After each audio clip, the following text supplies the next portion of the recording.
Here, gonna do a live stream. Just trying to get it set up good so you can see something more interesting than looking at me, but it was unsuccessful. So we're using my new iPhone, my iPhone 16e, which apparently has a really crappy camera. So, but I can still use my Samsung phone. Like somebody just sent me a text, or liked the text that I sent them. Anyway, apparently my iPhone 16e doesn't have a zoomed out mode. So when I mount you to the front window, you can't see anything. It's too close. I don't have any other good mounting options. So your views options are as follows. Oh, don't do that. Don't do that. This one or this one. That's what you get. Tell me your preference. Would you rather look at me? Or the end of the head down there. So, anyway, 43 people out there, and I haven't seen a single comment. That's unusual. Am I not getting comments? Just pull it up on my other phone.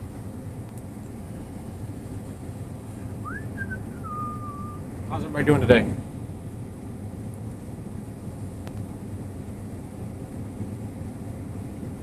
There's some comments. From Pennsylvania, look outside. You'd rather look outside. All right.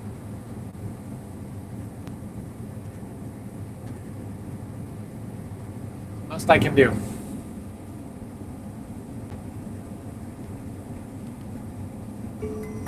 Can you?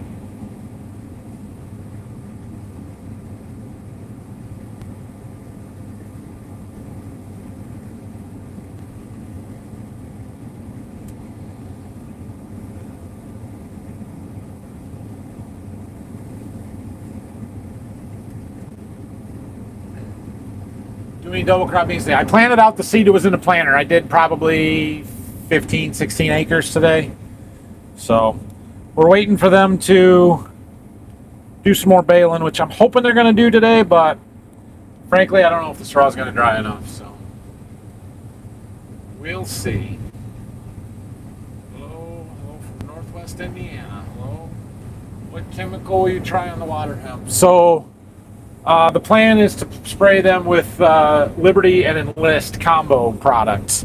Problem is I can't spray Enlist with the drone, so it's going to have to be a ground application. So I'll let it dry up for a day or so here, and then we'll try and get that one done. It's only like 10 acres. There's not very much, but man, is it a pain to spray. So is what it is. High rate of AMS. Heavy rate of Liberty, full rate of Enlist. Hopefully we'll get them.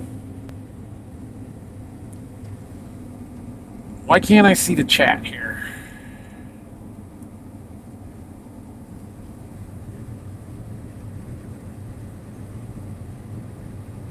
Hello from Western Alberta, Canada. Or Alberta, Western Canada, yeah.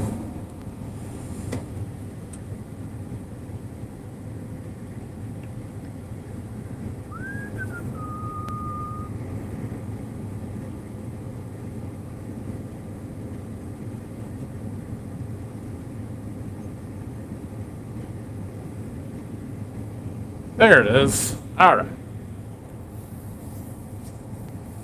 Oh, from Nashville. Corn is 7 feet tall here already. All right, we don't have any queen quite that tall, but next week we will.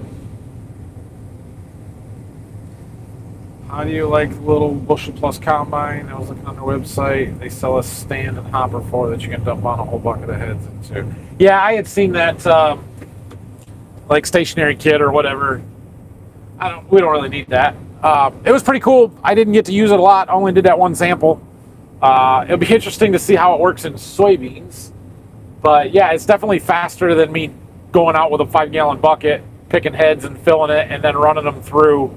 What I always used to do is get a paint stirrer or a mud mixer, like for drywall mud, and use that to beat the heads and thresh the kernels out, and then use the air hose with a air attachment on it to try and blow the chaff and everything out and clean the sample up.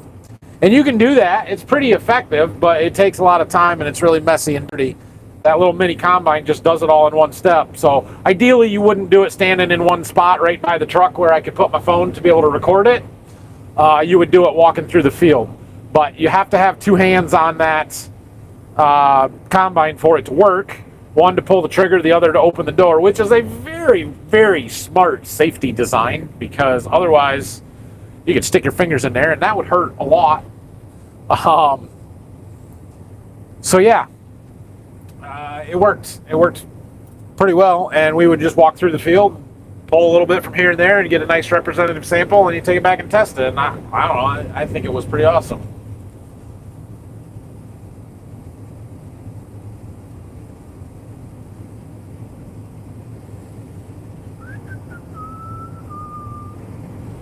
One for my garden beans. I don't like. Do you harvesting them dry?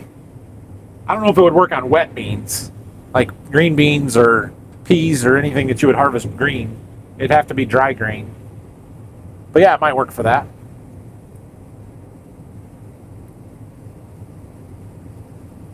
Hello from the southern part of the state. When do you think you get done with wheat? I like your videos. Well, thanks, Jordan. I'm hoping to finish wheat tomorrow. I don't know if we're going to make it. There's a thin spot in the wheat right here. You guys will be able to see. Yep, you can see that. So this field that we're harvesting today is it's our crappy field with all the muck pockets, and we've never had wheat here before. It's not great wheat. Spots of it is pretty good. Actually, the field average is not bad. We're at like 81, 82, so I'm not upset with that. But I do fully expect it to drop pretty drastically here as we keep going, because as you'll see, the next pass there, we have a whole lot of giant red weeds. So we're probably going to have to harvest around that a little bit. So anyway, it is what it is. We'll see. Dried beans and peas. Okay. Something therapeutic about combining. If you know, you know. That's exactly right. I have had those moments in my life, not for a while now, but there's times when you just need a little combine or tractor therapy. Just some time to sit, not have to talk to anybody, not have to listen to anything other than the machine running. It's soothing. You are not wrong. Hello, Arthur. I'm good. How are you today?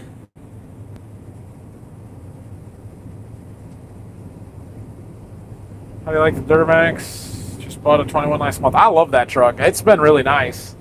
It pulls everything I want it to pull. I get way better gas mileage driving around without a trailer than I ever did with my 3/4 ton gasser. So I don't really think cost of driving it, cost per mile, is really that much more, or if any more expensive compared to the gas with the fuel cost figured into it. 66. I guess we got to dump every round. That's all right. And it's got lots of power. I've had no trouble pulling the trailer. It does ride rougher than my half ton, right? My Ram. And there are times when I'm like, I wish I had that Ram back. Not in place of my Duramax, in addition to my Duramax. But I can see a time in the future when maybe I buy a half ton for just everyday driving.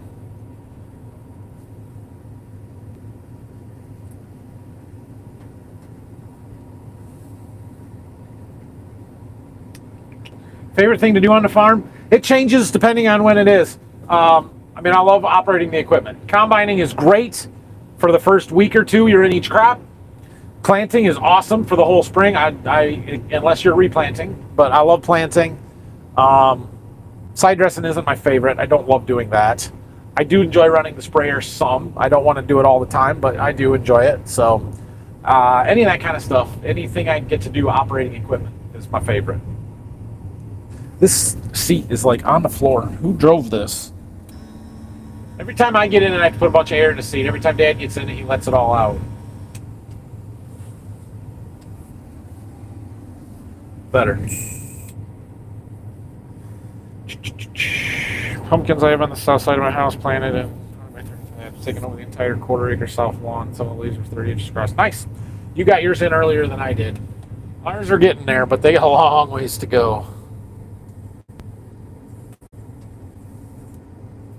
All right, let's just take a pass right through the middle here.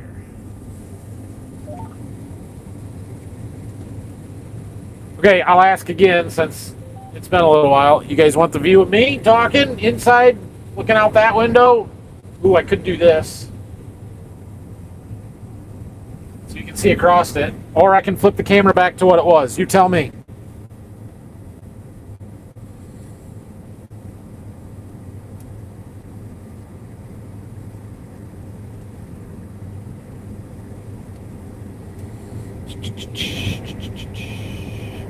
Mine's deleted in the fuel mileage. It's insane. You're 21 Duramax? I don't know. I can get 20 miles an hour or 20 miles per gallon, just driving it, down the highway normal. So I feel like that's pretty good because my gasser I got 13 if I was lucky.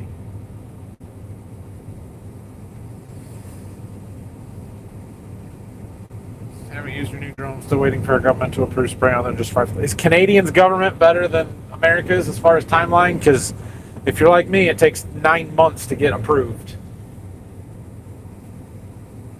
Show the grain tank filling. I don't know if I can show that very good. I'm pushing buttons. That's bad. How's that? Maybe we can do this. You can watch there.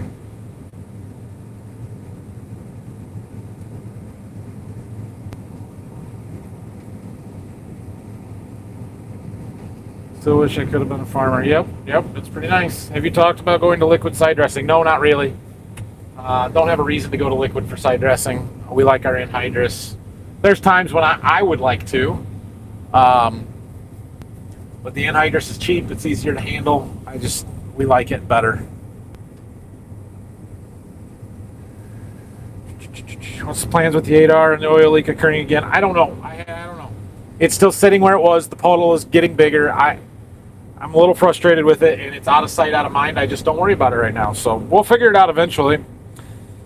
But I don't have a plan right now. I haven't really even talked to the dealer about it. So one guy to another guy, the crop looks better than you. I'm not arguing with you. Put the camera back the normal way. All right, let's go back.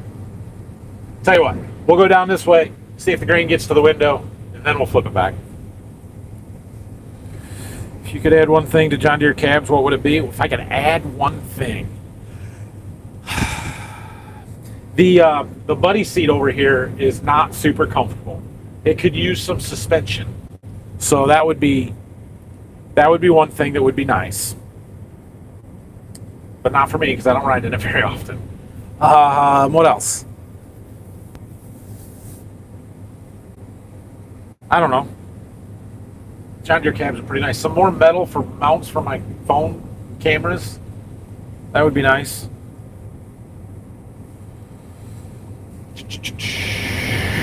You caught alive from Germany. Nice. A little early, so it's not so late there, right? What time is it in Germany today, or right now? 3 o'clock here in the east. Government moves at a turtle's pace. So your government's not any better. Yeah, that's about how it is. How did the farm come up with Borderview Farm's name? I only asked because of your last name. Well, our farm sits on the Ohio-Michigan border. So Dad came up with that back in 1980 when he was incorporating and starting everything. Literally, the state line cuts our home property right in half, and so that's where it came from.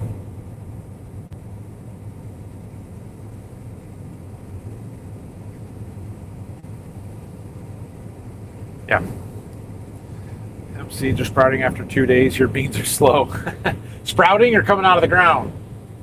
And how deep did you plant them? Those are two different things. Get a new tractor, the 8R leaves with no more oil leak problems. Yeah, that would be an option. Just clean it up real good and trade it off. But our current thought is to add a tractor and not trade one. So, I don't know. It would be nice to get it fixed. The question is, do I buy the $8,000 part that I know will fix it? Or do I take it back up to the dealer that's been working on it and let them keep messing with it and see what happens and let them hopefully treat me somewhat fairly? Or do I take it to the dealer that's 2 miles away from where it sits right now, but pay for whatever the repair costs and hope that they do it right?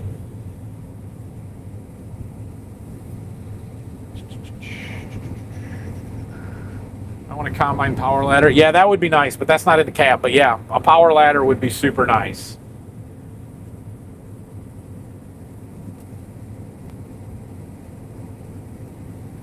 So much wasted space on modern articulated tractors. The cabs are too small. Why not put a sleeper cab on them? No, I don't want that. Be obtrusive and in the way.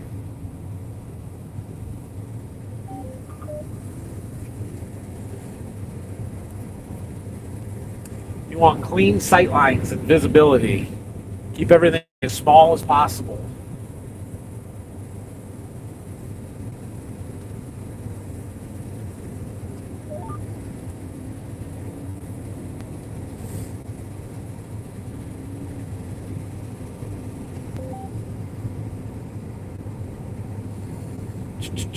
$9 p.m. in Germany. Got it. Okay. All right. There's your window filling up. Let's flip the camera back. That should work. What was your first piece of equipment you purchased on the farm as you got more involved? Well, so I grew up on the farm, right? So the first piece of equipment that I remember buying brand new was our 4955. That was in 1992. I was 6. So that's been a while. Okay. I started back at the farm full time in the fall of 2009. And so the first real purchase that we made, this would have been right before I came back full time. I was still working for the seed company, but we bought the 8430. And I was pretty heavily involved in that decision-making process. I had actually been one of my dealers that I dealt with while I was working for the seed company was from over by Cassopolis, Michigan, southwest edge of the state, or more southwest, north of Elkhart, Indiana kind of area. And we were talking about stuff one day, and I had mentioned that our farm was sort of tractor shopping, and we were looking for something like an 8430. And his John Deere dealer, which was at the time Great Lakes Green Power in Eau Claire, Michigan, had one on their lot. And so we were out driving seeing seed customers one day, and we were close to it, and I said, well, let's swing in there and look. And so we did, and I'm like, dang, this is exactly what I'm looking for. And so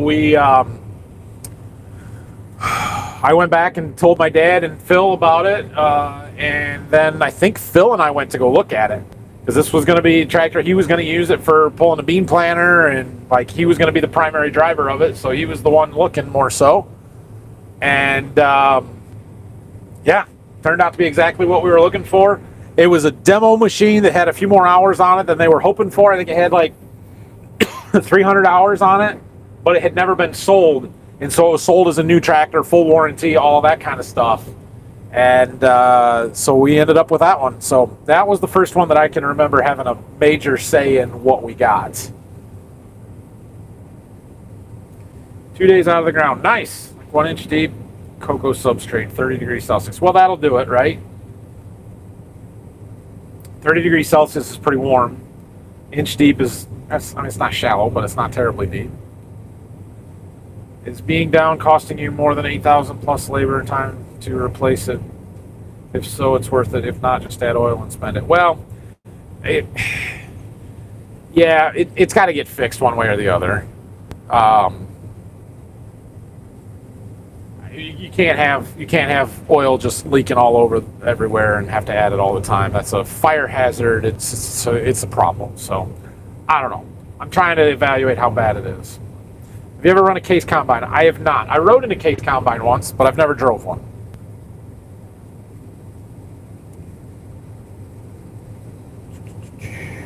(9:02 p.m.) You must be somewhere in Europe, not too far from Germany, or at least that time zone.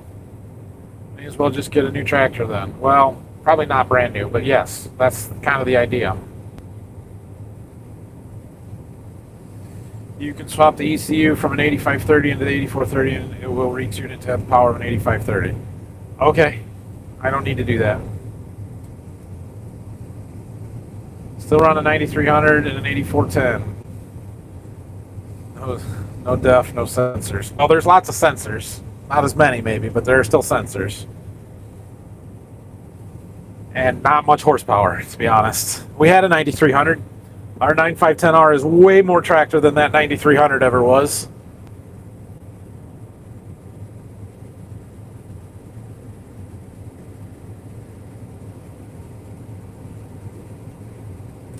Do you live on the edge of Ohio or Michigan? Well, I live on the edge of both. So the house I grew up in, where our farm is, like I said, the property is cut in half by the state line. The house and building site is on the Michigan side. So I grew up in Michigan, went to schools in Michigan, all that stuff. My house that sits across the field from our home farm is on the Ohio side of the border. So I live in Ohio now. My kids go to school in Ohio. And we're like 500 feet apart.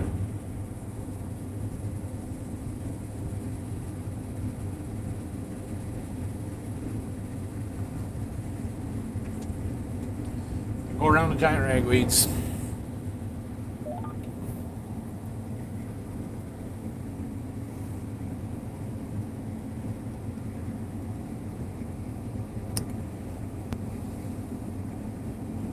What's your thoughts on See and Spray since you used it? I mean, I think it worked really well. I do like the See and Spray machine. I don't know that the economics are there, at least for what we're using right now. I was very concerned yesterday, and if you watched this morning's video, you saw that all that water hemp coming through in one of the fields where we used the See and Spray machine. But I don't believe that's a chemical's fault, because the weeds around the water hemp, everything else died. So I can't believe that it just didn't spray the water hemp. I think that's a chemical failure, and the chemical's not working. That's a problem. But as far as the sprayer goes, yeah, it was pretty nice. Still see quite a few weeds. Yeah, there's a bunch out here. We knew that was going to be a problem because weed control in wheat is difficult, especially where you have heavy pressure. And the muck pockets, we have heavy pressure. Pulls a 50-foot air seeder with 3-bin cart, no problem. That's about all we need to do, though. Yeah, you'd have enough power for that. I'm surprised you have enough hydraulics for that, depending on what you're running for an air seeder, I guess. But yeah, you'd have that would do it.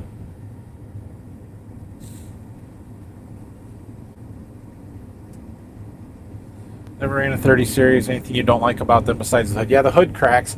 The cab is not as nice as the R series. Like, I don't know what you're comparing it to, but I would pick our 8R over our 8430 if I had the choice of tractors to run every single day, because the 8R is just a much nicer tractor to drive. It's much more comfortable, smoother. I just like that one a lot better. Other than that, I mean, the 8430's been a decent tractor, although I was planting some double crop beans with it earlier today, and the steering is not working. I don't know what's going on with it, but the steering really hard. Like, you can barely turn the steering wheel, and it makes it very difficult to drive. So I'm going to have to figure out why. But that was not fun.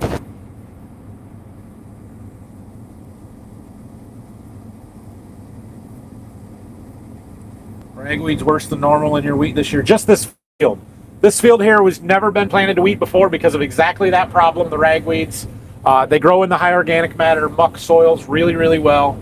And there's not much we can do to control them. Now, I could have come out here 2 weeks ago and sprayed them with some 2,4-D and some Roundup, and I would have burnt the crap out of them. But I spend a lot of time telling you guys on the internet how nobody I know has ever sprayed Roundup on wheat as a pre-harvest desiccant. Doesn't happen. Not around here. I know it does somewhere, but it's a very small percentage. And I felt like it would be a little hypocritical for me to come out here and do that. But I could have. Yeah, I don't know. The thought crossed my mind, let's put it that way.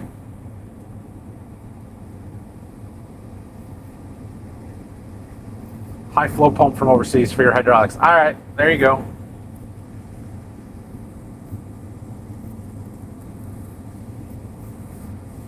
Yeah.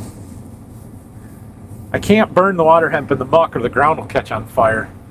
There's so much organic matter in it that the dirt will literally burn. A lot of farmers are doing their own tile lines. Is that something you may do in the future? I'm not going to say no. However, we have a really good tile contractor that is always there when we need something, and we have hired them to do some tiling for us every single year since my dad moved here in 1980. Literally for 46 straight years, they have done some work for us.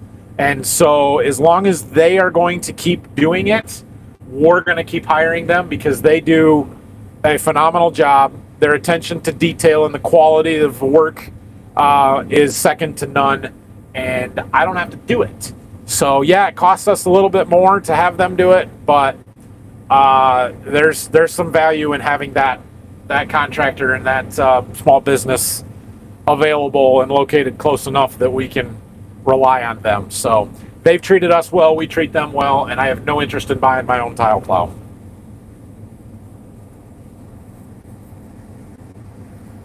Also, that weird R series between the 2010 R series. They're like a 30 series tractor with an R series cab. They're pretty highly sought after tractors, but they're old enough now. They're getting a lot of hours, and just I don't know. It would be a step up, but not anything like what a newer tractor would be.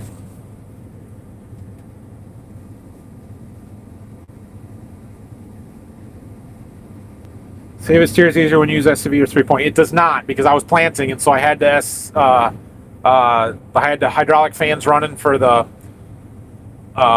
back motors, and I had the CCS blower running, the lift, and the hydraulic drive, and it was steering hard the whole time I was planting. So it's not that.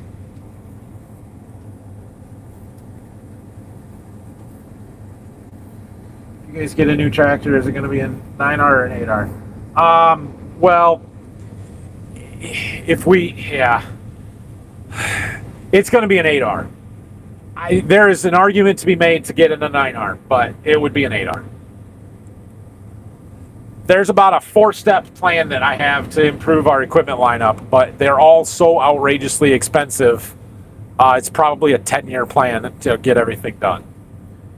So, and who knows where we'll be at by then.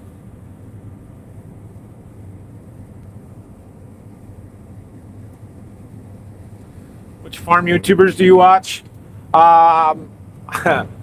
Border View Farms, of course. No, I watch Brian's farming videos and Millennial Farmer, and then occasionally I'll throw in some other videos from a few other ones, but I struggle to keep up with just those two. I don't know how you guys keep up with all my videos, much less the guys that are watching me and somebody else. Like, crap, they post twice a week and I can't keep up. So I will hand it to you guys that watch every video. That's pretty impressive. I do a lot more, or follow a lot more people like on TikTok and Facebook or Instagram than I do actually on YouTube. I just don't have time. I don't have time. How do you like your new hired hand, Xander? He's doing pretty good. I have to remind myself a few times that he is a 19-year-old kid and he's got some learning to do, but he's, for the most part, been pretty teachable. So that's good. He's done a good job. He's more of a mechanical, like, he has welding skills and stuff more than finesse and technology, and he's not a very good painter. Don't give the kid a paintbrush. Give him a welder, don't give him a paintbrush.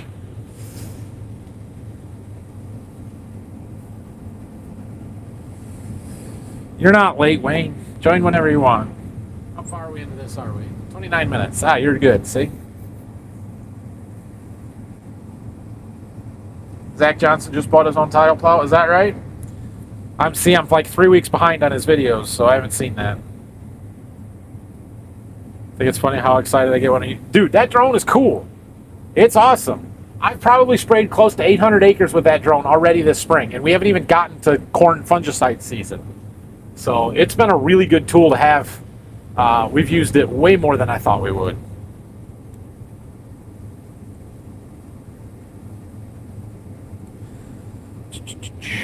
What sprayer did you have before the current one? So we bought this 4930. I believe it was in the fall of 2014, somewhere in that ballpark. Before that, we had a Wilmar Eagle 8500. Big white sprayer, had 90-foot booms. I think it was a 800-gallon tank, maybe a 1,000-gallon tank. I'm not sure. It wasn't 1,200. I do know that.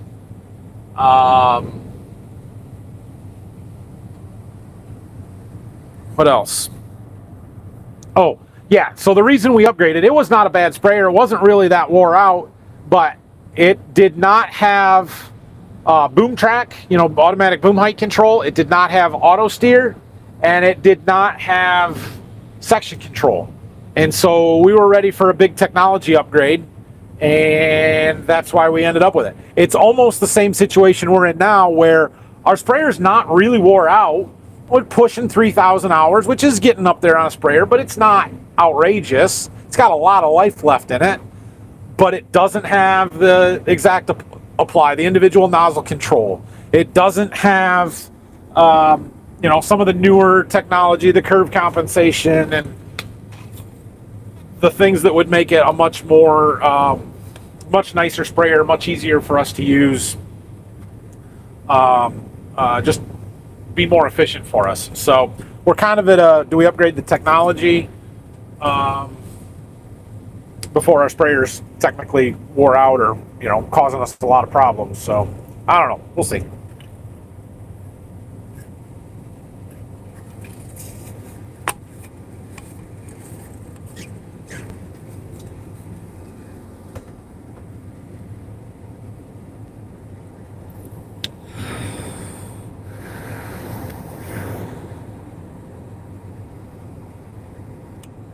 Simple to follow, more retired. Yeah. 10-year plan. I look forward to the videos of the progress. I mean, 10 years from now, my boys will be getting to the point where they're actually good help and reliable, hopefully. I don't know. We'll see what it looks like. Dad will be pretty old by then, so I'm sure things will be different.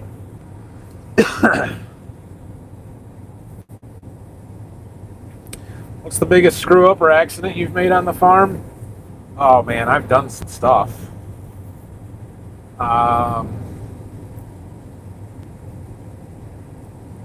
Boy, coming up with something off the top of my head right now is a little hard. I've gotten some equipment stuck that was stupid and I should have never done, but those aren't really that big a deal.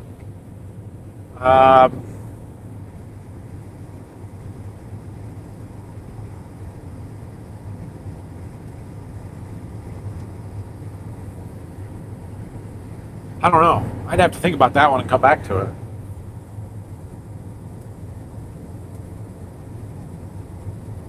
Oh, I know one. So along some of our fields that straddle the state line, they put little granite stone markers to mark the boundary. One side says Ohio, one side says Michigan on them. One time I was combining, was that wheat or beans? Must have been beans. And I was going along the edge, and the beans kind of curved out, and I couldn't understand why, because there was, it was grass and weeds on the edge, and so I'm like, I'll just go straight. Turns out the grass was hiding that monument, that state line marker. I ran it right into the head, and I bent up a bunch of stuff. That was a bad deal. That was stupid. Yep, that'd be probably my biggest screw up. Xander's not like Brock, and Brock is not like Xander. They have very different personalities. That is very true. They're not the same. Prop cracking is a little worrying to me. Then I remembered that's normal accurate aircraft maintenance. Yeah, I'm not real concerned about it. I replaced them. No big deal. Take the priority valve out of the 335 and put it in the 8430 and see if it fixes it. Yeah, I had that thought too. That might be something we have to look at. Wheat harvest was going well. We got a lot done last week and then got rained out for a few days, and now we're getting back to it here. Started yesterday about 5 o'clock, and it's going well today. So we'll see. I don't know that we are going to be able to finish tomorrow. After we get this field done, I've got about 45 acres left in this field.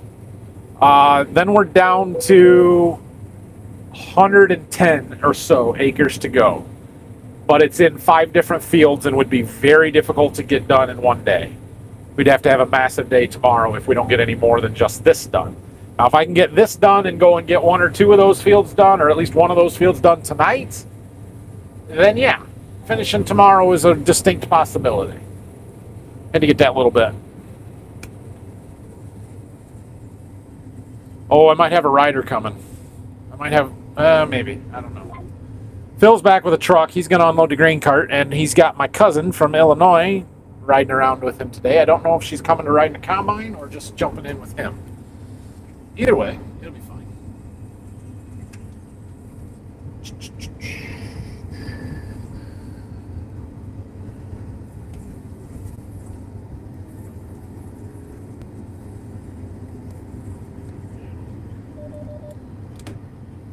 All right, we'll flip the camera back here for a second. Replace O-rings on it while it's out on the priority valve. Is that the one that's like kind of in behind the right rear tires? I feel like we've done O-rings on that on the, gosh, was it the 8? It must have been the 8R. It was planting beans a couple years ago, I think. So yeah. When you need to get on that ground sprayed in Berkey, when you needed to get that ground sprayed in Berkey, I was kind of surprised that you didn't take your drone up there and spray it.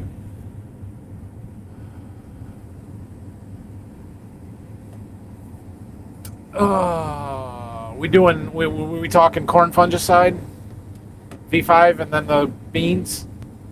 The problem was the wind. It was windy, and the time that it took was the problem. So that is the one thing with the drone. Like, you can't spray in the wind real good. All right, she's riding with him, so.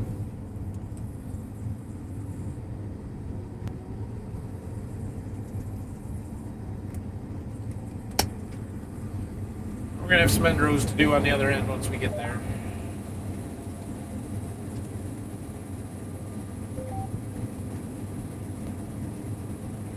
We're going to try this camera view for a while. That's my monitor. Okay.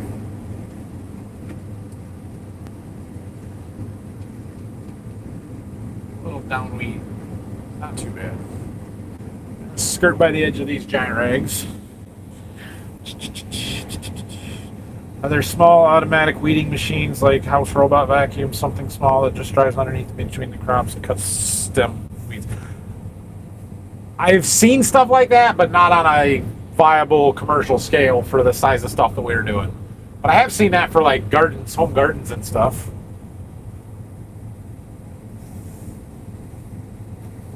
Was it an Agco? It looks like the 90s Agco stuff. Was what an Agco? What are we talking about? Just having the drone save very many hours on your sprayer. It's got to be saving some, although the tasseled corn fungicide we weren't spraying anyway, right? We were hiring that done because I couldn't do it with that with our 4930. I was hiring a neighbor with a Haggie. So it saved us that application cost. But like the 800 acres that I've sprayed this year, yeah, sure, that's saving some hours. Now you can spray a lot in a hurry with the big sprayer, so I don't know how many hours. We're probably looking at 10 hours maybe off that sprayer, so it's not a lot, but it's something.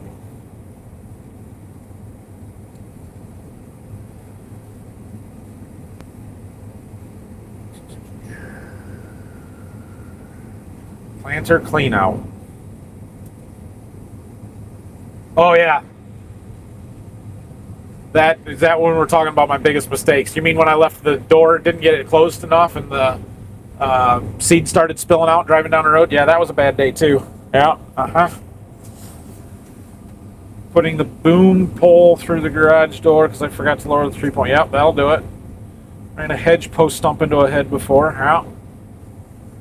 Do you think Brock would ever come back? Brock does still come back. He worked for us like 3 days this spring doing some tillage when we need him. He just doesn't want to be here every day and he doesn't want to run a power washer. That's what it is. He's lazy. No, I'm kidding. He's not lazy. He's busy. He's got a full-time job elsewhere, and he wants to do the fun stuff and not the work stuff, but I need somebody to do the work stuff. How's the ExactEmerge planter been? Is it picky on seed size? Also, do the brush belts wear out fast? I have never replaced brush belts, so no, they don't wear out fast. Planter's been really good. I've had more trouble with fertilizer system stuff than anything else, which I know fertilizer is a giant pain in the butt, but it is what it is. It's a little pickier than seed size than I would like it to be. I struggle to get flats to singulate really well, but part of that problem is the fact that you have so much information on the monitor that you know that it's not up to as good as what it could be.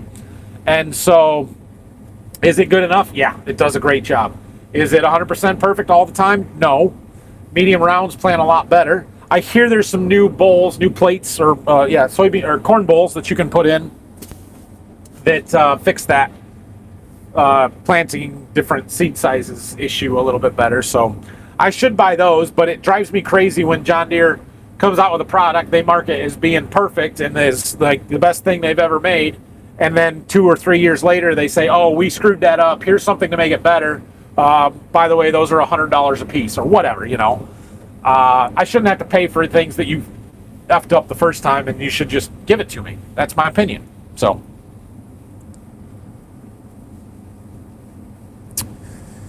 how much do you get for wheat straw per pound ton? I don't even know.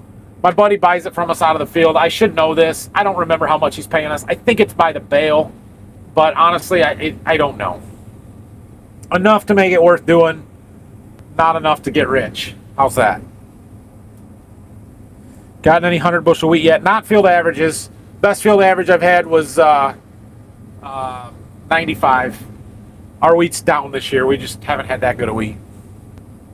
This field, we're at 82, 83 bushel average. It's not terrible. For this field, I'll take that. But I have a feeling it's going to get worse.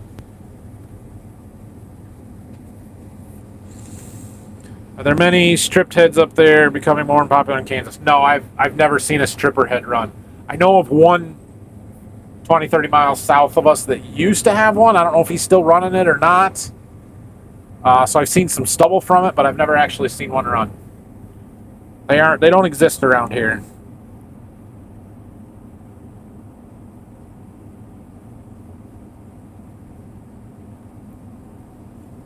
Listening you tease Brock, that was always funny, but you don't tease Xander at all. Xander's very different that way.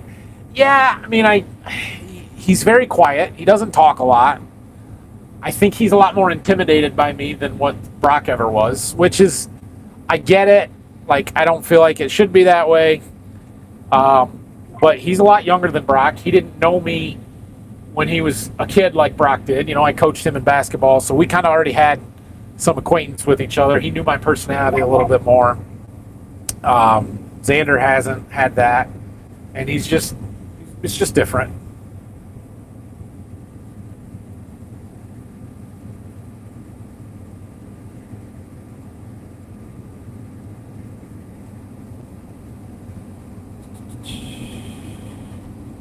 Backside of the pump. That's what I thought. Okay.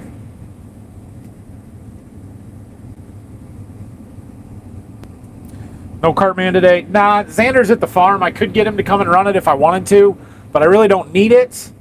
And the ground is a little wet yet from all the rain that we've had, and this is a wet farm. I don't really want him running over the straw more than we have to, so we're not running a cart today. That said, I don't know if I'm going to be able to make this round, although I got a green cart guy now, so Phil's here. Do you think you're going to get all your double crop beans and that you wanted to? I hope so. It depends on whether the straw guys get to baling today or not. If the straw is dried out enough that they can do it. If they do, then we'll plant them tomorrow. If not, it's iffy. Maybe tomorrow we'll get to plant some, or tomorrow they'll get it baled and I can get them planted, but looks like rain tomorrow or tomorrow night. And if I don't get them in before that, we're probably not going to plant them. So I planted a few more earlier today. I got the seed that was in the planter used up, but I've got a couple half boxes of some seed, actually 3 half boxes of some seed that we need to use up. So we're going to have to do that. And then we'll see if I can get any more done or not, if I can treat another box or 2 to run through.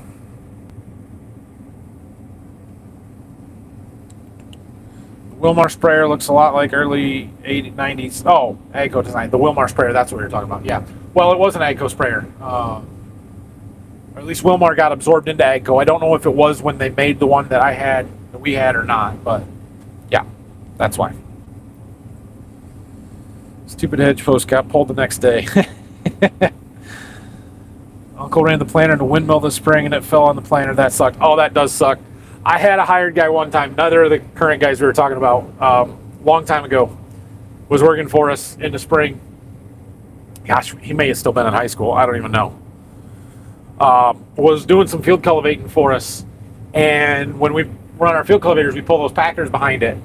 And he got around a electric pole. And he got by the electric pole with the field cultivator. And he got by the electric pole with the packer. But he did not get by the guy wire with the packer. And the guy wire, he rolled up in the packer and it broke the pole in half and dropped the wires on the tongue of the packer between the field cultivator and the packer. Friday night, Memorial Day weekend. Oh, that was the worst timing possible. So, yeah, that was the worst screw up we've ever had on our farm, but I didn't do it. So,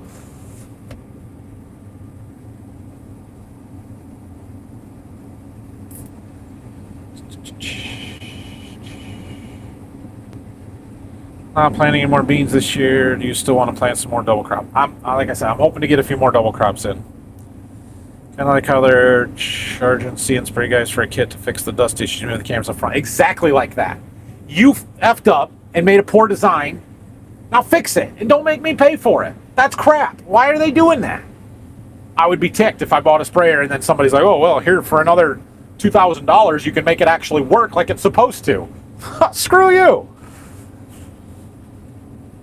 Do you have any wheat at Berkey? Nope, not this year. No wheat at Berkey. We ran all those fields through wheat here 2 or 3 years ago, and it'll probably be 6 to 8 years before we run any more wheat down there.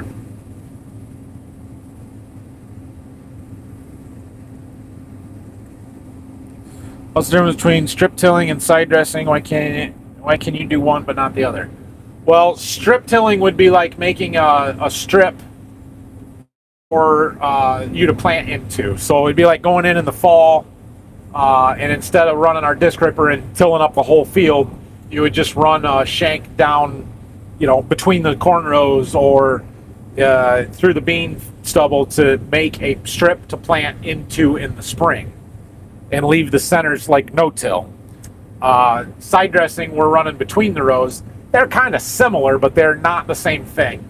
You'd kind of have to do some research and Google the difference between strip tilling and side dressing, and it would show you a little bit more. But yeah, definitely not the same thing. And I could do strip till. I just don't have a strip till bar. I would like to try strip till still.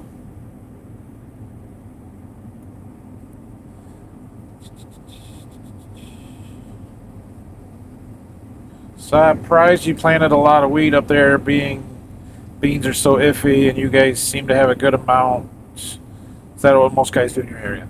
Yeah, I mean, we may be on the heavy side compared to a lot. I don't know percentage of our acres wise if it's really out of line with what most people are doing. But there's a fair bit of wheat around here. This northwest corner of Ohio, we can grow really good wheat. Like, we're averaging in the mid-80s right now, and I'm pretty disappointed in it. So that should give you an indication that, yeah, we have pretty good yield potential up here, and usually grow excellent wheat to make it viable.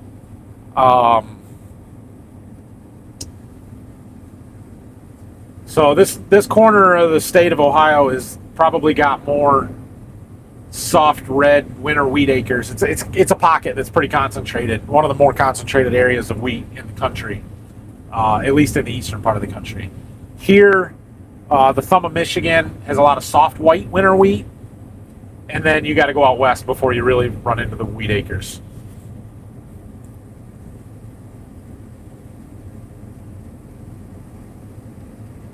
And double crop beans are a bonus. They're not a necessity. It's not. We don't have to have double crop beans in order to make the wheat profitable.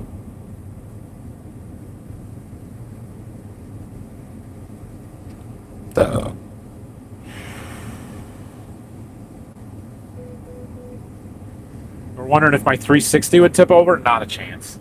You know how heavy that thing is with full of water? I think I read and remember reading about it. It's like it weighs like 24,000 pounds when the hose is full of water. It ain't gonna tip over.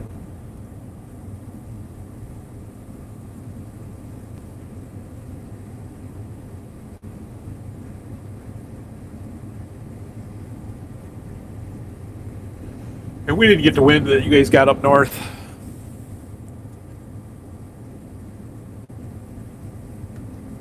Every now and then there'll be a little streak of some wheat that is super short, like 6 inches tall. And I just can't help but think that that is where my drone over-applied some Palisade. That's my thinking. It's mostly on the ends where it was turning, so that would make sense.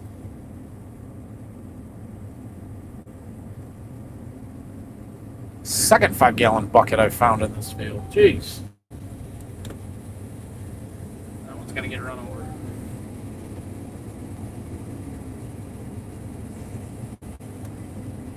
Yeah, pivots are light. They don't weigh anything compared to that 360 rain. They don't hold water in the pipe of the pivots. At least I don't think so. That hose stays full of water until I blow it out at the end of the year. See if we can get stuck. Ooh, she got a little soft.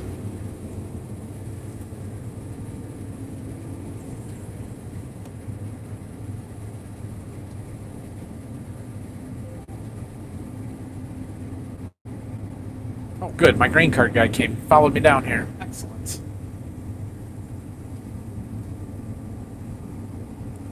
What are your expectations of the soybeans on your 360 for the first time?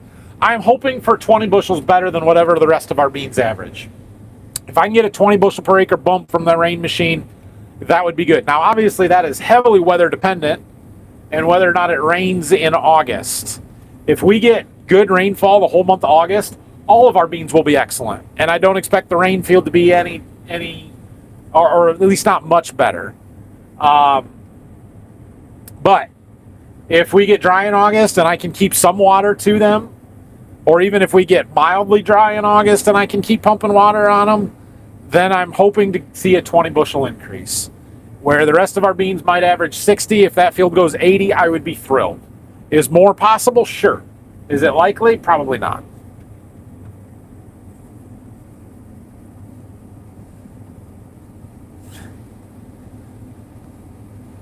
I'm east of you and Adrian. The wind blew my 1,000-pound patio deck 4 inches across the slab it's sitting on. Ouch!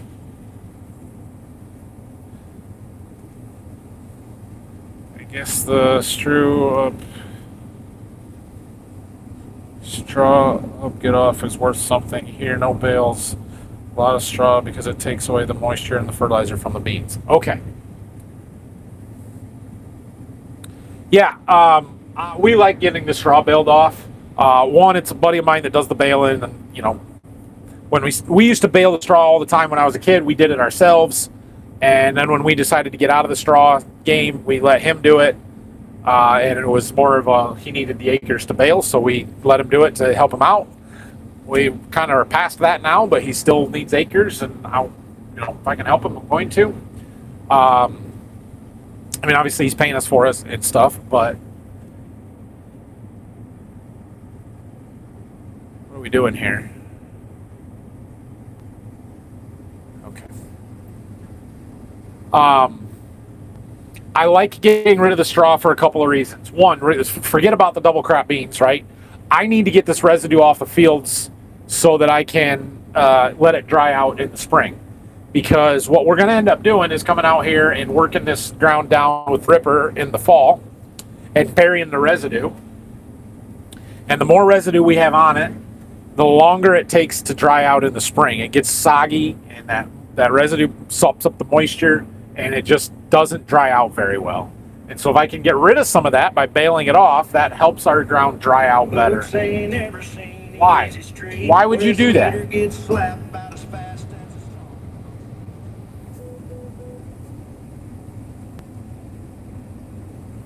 Hold on. I gotta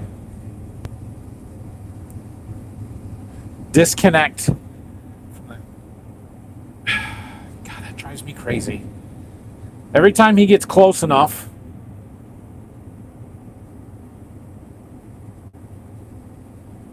No, that's not what I want. Yeah, it is.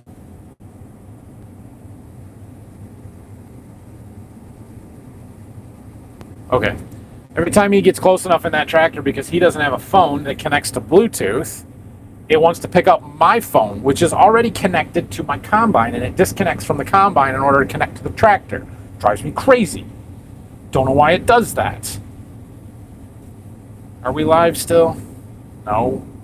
So now my chats are off.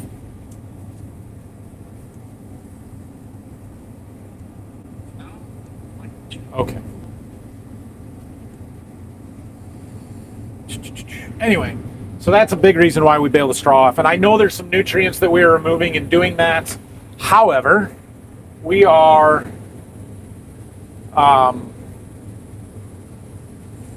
putting chicken litter on most of these fields that are wheat right now. And so we were replacing the straw nutrients with chicken litter. It's a pretty good nutrient source. So, all right, we're going to have to unload on the go here.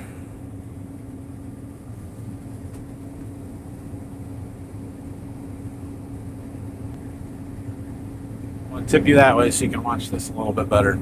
Unfortunately, right now he's going to be driving on a windrow, so I'm trying to get away from this. But we're on our guidance line.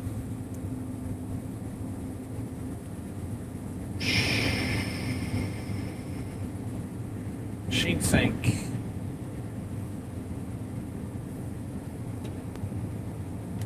Is your machine sink on?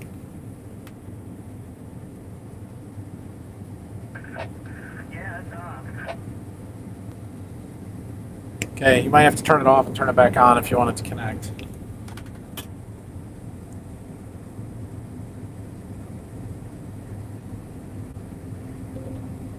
There it goes.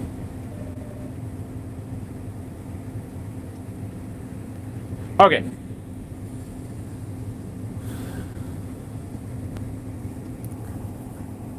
How would you go about strip till if you didn't have a budget?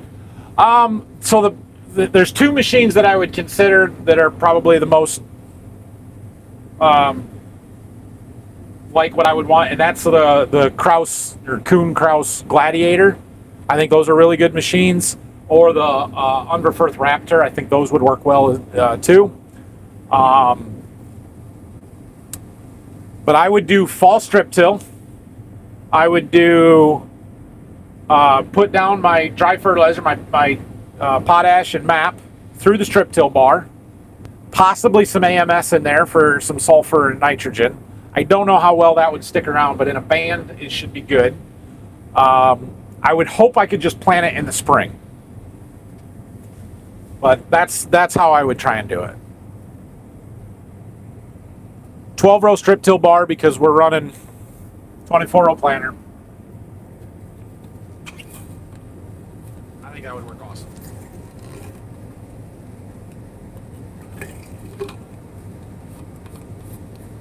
The best place would be down to Berkey. Nice flat, big square fields would be great.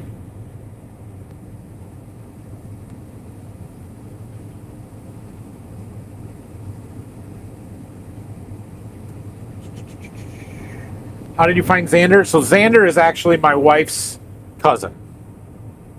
Is it going to be better to work off that lane, probably?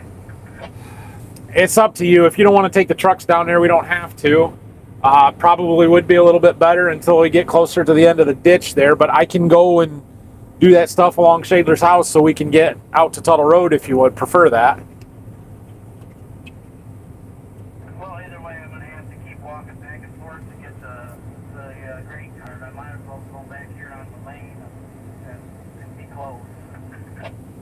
Yep, that's true.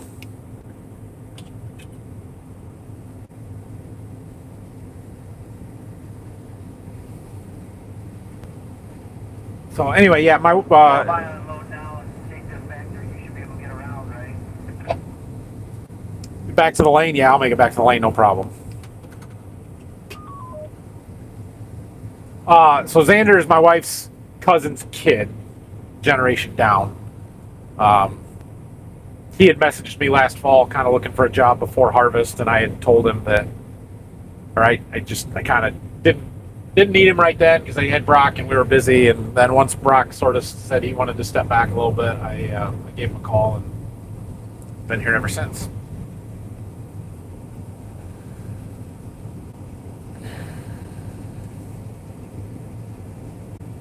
Does he have, or did he have your old straw stuff? Yes, this is the guy that's baling our straw now. He bought all our straw equipment from us. He doesn't have anything left from what he bought from us, I don't think. The baler is long gone. The stack wagon has been gone for several years now. So he's upgraded everything. And we would have too by now, right? That was 20 years ago. But yeah. I am still alive, correct. Are you ever planning on putting wheat under the 360 rain? Why not? No, I'm not.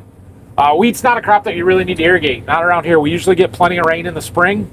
And so the rain machine would have little benefit to us, and it'd be a wasted year up there. Not doing that. No more chicken water, though. That's right. Correct. Did you unplug it and plug it back in? That's exactly what we did. Turn it off, turn it back on. Chicken litter water episode was the best. No, that one sucked. Is the audio desynced? I'm sorry if it is. I don't know how to fix that. Get your boat sold. No, but I've had a few more people asking about it. I got one guy I got to get some pictures for. I forgot about that. I was going to do that this morning. Whoops. Oh well. Yeah. Do you ever try deep banding in the fall? What do you mean by deep banding? Isn't that what a strip till would be? Putting the fertilizer 6 to 8 inches deep underneath the row? Yeah, that's what I want to do. Just fill dump right into the leg and then overhead and wet bin and then move the wheat to your wheat bins, or does he put them straight into the wheat bins? He's done both. So when we knew the wheat was dry, he was putting it straight into the wheat bins. When we first started, we weren't 100% sure it was dry enough to put in the bin without having to dry it or mess with it, so he was putting it into the wet bin because we got good aeration on that, or didn't have to worry about it. But I don't know what he's doing with this, if he's putting it in the wet bin or if it's going straight into the wheat bin. I have no idea. I think he hauled a load of wheat into town this morning, but I don't know. You then spread fert the following year ahead of beans after banding dry before corn. Good question. I don't know. That is the one complication. I do think that if you could shift your strips every other year, you know, before you're going to corn, so you're offsetting them 15 inches, then after the first time you plant beans, theoretically you're always planting on an old strip. So if there's some excess fertilizer left there, the beans should find it. But we've been broadcasting some potash ahead of our beans anyway the last few years, so I would probably keep doing that. And how much phosphorus they need, I don't know. I don't know what the answer to that one is. That is my one kind of question mark of, is this going to work or not?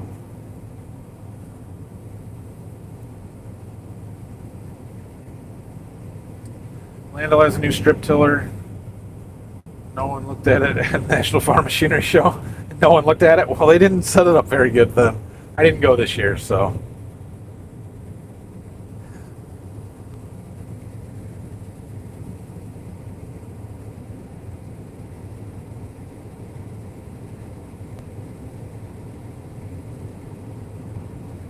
I don't know what you're talking about with what Zach did there, I guess. I know he was trying some strip till with a strip till bar.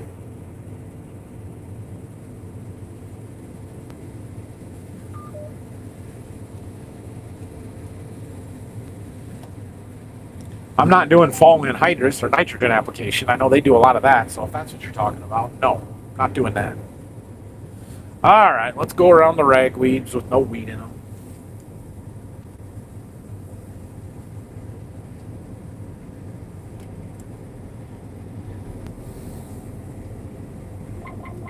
Do you need to dry wheat? We could need to dry wheat if it was wet, but ours is not wet. Most of it's been pretty dry, so we have not had to dry any this year. Usually we'll get started when the wheat is 16 to 18% moisture and dry a few batches to get started earlier, but we started on July 1st and the wheat was about 14% the day we went to the field, so haven't had to dry it. Ideal is to get it down to 13, so 14 is close enough. We can do it with just the aeration fans, just blowing air through it rather than heat and air.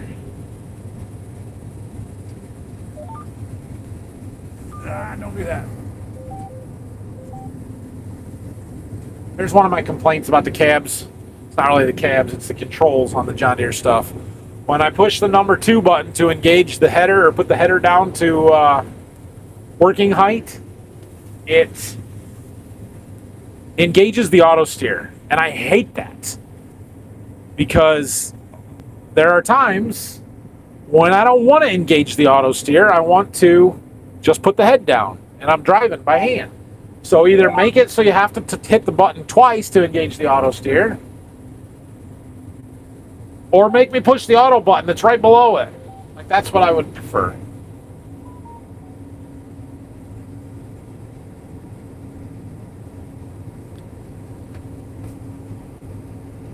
Just got here. Sorry I missed the live stream. Well, you're here. You didn't miss it. Do you plant wheat on ground that you own or rent, or both? Both. Whether we own or rent ground doesn't really determine the crop rotation. I wonder if he's going to jump in the combine with me. That'll be interesting. Okay, let's go. Appreciate the buttons on the iPhone. Not liking it so far. All right.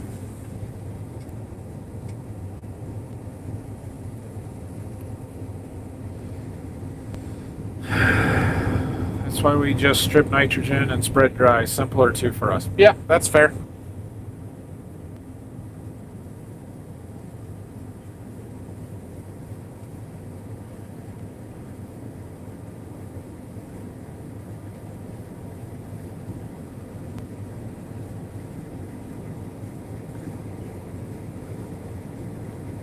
Would you ever connect those smaller bins to your leg so you could just dump at the leg? They're too far away.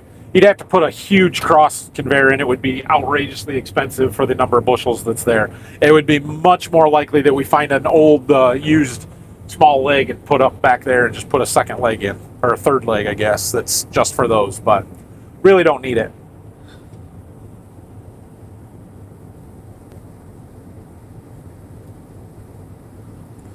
We don't do wheat anywhere near me, so I have no clue what the procedures are. That's all right. Ask your questions. I'll answer them. Besides the ground the farm owns, do you rent or work on halves or both? Everything that we farm that's not owned is cash rent, straight cash rent.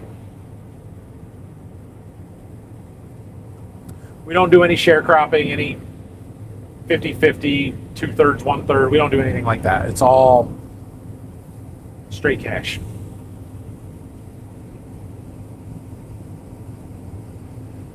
Xander will be a big help this fall. Yeah. Hey, Brad. Another live. Yep, we're here. How long have we been here? 68 minutes, so it's getting to be a while. iPhones suck. Yeah, I'm not loving it so far, but I don't know. We'll see. I got the phone that I'm recording on. This is my normal phone, my Samsung Galaxy that I really like. But my 360 Rain has to have an iPhone. You have to have an iPhone app. They don't have an Android version, which drives me crazy. And so I got this cheap iPhone. Cost me $100 plus 3 months of service for the summer here. And I will own the phone after that, and I can use it as trade-in value if I want to get a new phone or whatever. And we'll see. But so I've been contemplating, debating making the jump to an iPhone, because that way I don't have to carry two phones. But man, I like my Samsung.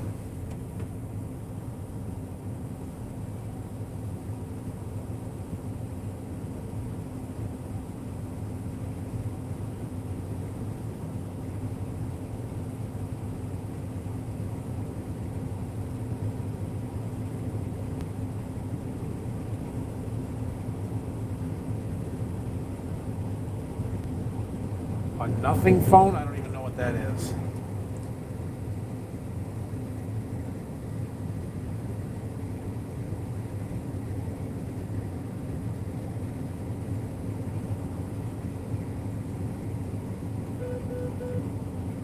Discontinued messages 2 days ago, and I don't like the Google messages. I don't know that mine has changed, so I must be using the right one. Yeah. Oh yeah, Google Messages. That's the one I've been using.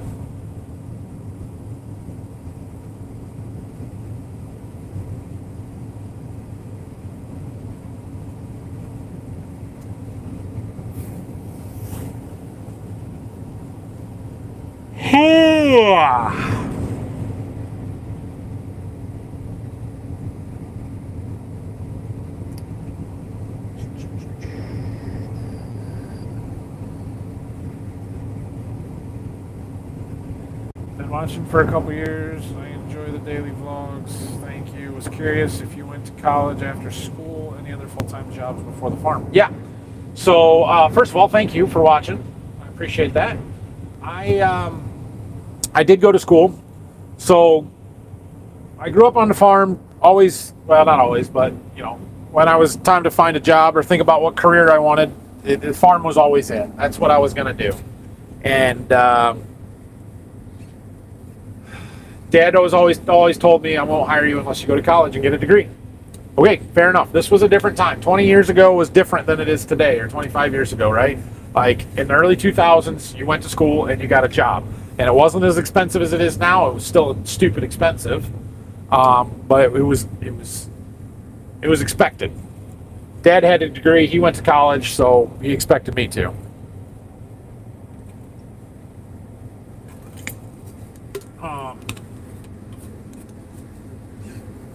Anyway, so yeah, I went to Michigan State. I got a degree in ag business management, 4-year degree up there. Really good decision. Glad I did it. Went with the intention of coming back to farm. Never, ever going to get a real job. Just like, I'm going to do this so my dad will hire me so I can work on the farm and, come back and do that. Fall of my senior year. So I had dual enrolled in high school at a local community college. So I had some college credits going in that transferred. I was able to graduate from Michigan State in 3.5 years. So I was a fall graduate, December grad. In October that year, my senior semester, my dad was talking to one of the people that we do some business with, and they were asking about my plans after school, and sort of asked if I was looking for a job because they were hiring. Dad told him that I was planning on coming home to farm, but he was like, well, what would you pay somebody coming out of college like that? And they gave him a number. And my dad was like, he called me immediately and said, I cannot afford to hire you, go get a job. Because it was more than he was willing to pay me. I'm like, what? Okay. So it just so happened that the next night was the career fair for the College of Ag up at Michigan State. So I went and I started talking to companies, and that's where I met the recruiter from Syngenta and how I got hooked up with Golden Harvest. So I started working for them. Did that. So I started in January 2008 as a sales rep, or a developmental sales rep, I think we called it at the time. Worked for Golden Harvest for just under 2 years till the fall of 2009 when a bunch of circumstances changed around the farm.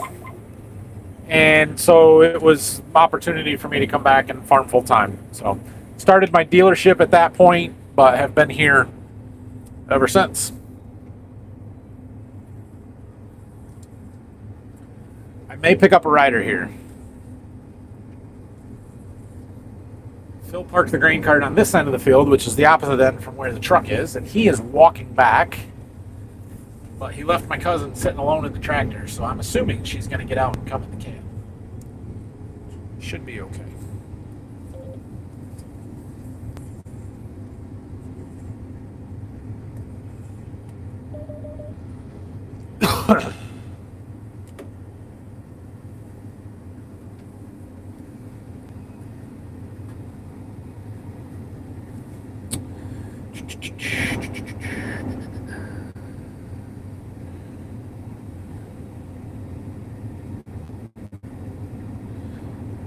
Nothing phone is a poor suggestion for you. Okay. I haven't seen anything super positive about them. The college argument has changed. The college argument has absolutely changed. And if my kids decide they don't want to go to college, I don't know that I'm going to force them to. I'm probably still going to encourage it, but I don't know that it will be a, like, you're not going to work here unless you go to college. Some sort of post-secondary education. Go get a welding degree. Go get a something. But yeah. So. All right. So my cousin's going to jump up. I'm going to just go ahead and flip the camera back around to the outside for you guys and let her know that we're live on YouTube and see if she's okay with that. Have you and your wife been on a cruise to Bermuda? Not to Bermuda, no. We went on an Alaskan cruise, and I'm pretty sure there's a Caribbean cruise coming this winter, but not Alaska or not a Bermuda. College and oh yeah, you're younger than I thought. Really? I feel like I'm getting old. I turn really old here in about a month.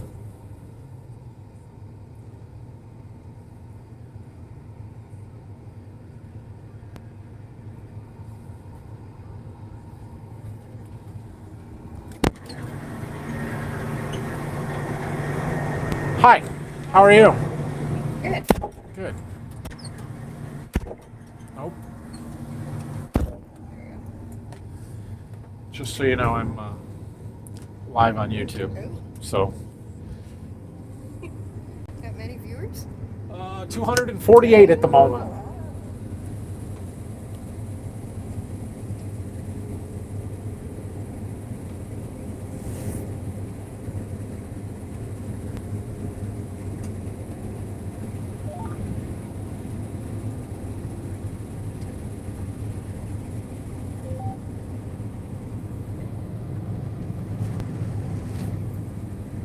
There you go.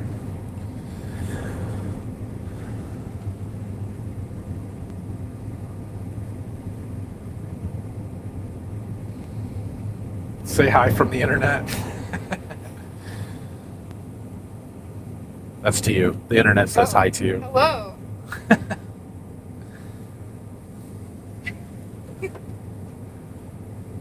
We're talking about college. You want to give your thoughts on college? Somebody was asking about whether I went to school or not, so I was giving them my Oh yeah, Nathan went to school. my history, and then we were right. talking about whether college is still worth it or not. My dad told me he wouldn't hire me unless I went to college. That was the rule. I don't know that we would have that same argument today. It's different. Emma's Yeah, I a don't know. college student. She is going to Southern Illinois this fall, so That's right. I guess the way I look at it is it gives you more opportunities in the workforce. it certainly does. But in your situation's different than mine, right? Like if you had gone through your whole high school and youth life knowing that you were going to come home and farm and you really didn't want to do anything Right. else, Yeah. would you think I should still go to college because that was what I was presented with? But I don't know that I would tell my kids the same thing. Now, I did say that some post-secondary education, a welding degree, a business, Yes. agronomy, Yes. something is probably still worth it. So a lot of the college education isn't really what you learn in the classroom. It's the whole experience and the life and the friends and the contacts and the all of that matters. Networking. Yes. So Yeah, a lot of the kids in my junior college program that I went through, they weren't necessarily looking to get their bachelor's degree or anything. Yeah. But they were wanting to go work for a co-op or Sure. go back home. So that was the ag production and ag business degree that we did. So yeah, from an employer's perspective, having a college degree shows that you can actually do something. You can accomplish a program and get through something. I've talked to some people, some friends of mine that are pretty high up in a couple of companies that we have this, is college really worth it argument? And I, from an educational standpoint, would make the argument that you are going to learn way more doing the job, and the actual training that you are getting at college isn't super valuable, depending on what career field you're going into, right? Like obviously, doctors and lawyers and some of those other things are going to be totally different than an ag sales position. I can learn and I can teach somebody everything they need to know to go out and sell seed corn in the field, in the industry, or sell crop insurance, or work for a ag lender or something like that. You can learn all that in the field without actually going to college. The problem is finding the people that are qualified to do those things is much more difficult. And having a college degree is a way that you can separate out the people that can actually go through the process and do it and complete that task versus don't have the ambition and energy to go and do it. So I see both sides of that argument. Plus like in the seed sales world, in the crop insurance world, and maybe the banking world to a lesser extent, contacts matter. Connections and people that you know in the industry matters a lot. And college is a great place to build those. So that's my thoughts.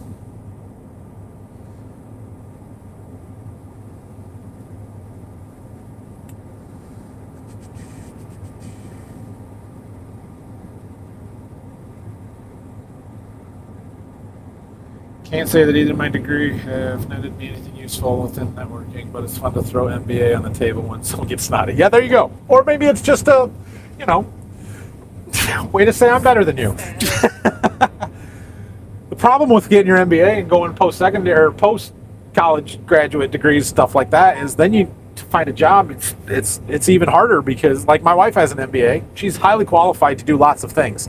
There aren't a ton of MBA positions available in Northwest Ohio where we live, and so it's easy to go and look at a job and say, she might be decent at this, but she's highly overqualified for them. So yeah, college has always been the filter. That it is a filter. It is a way to weed out some people. Yes.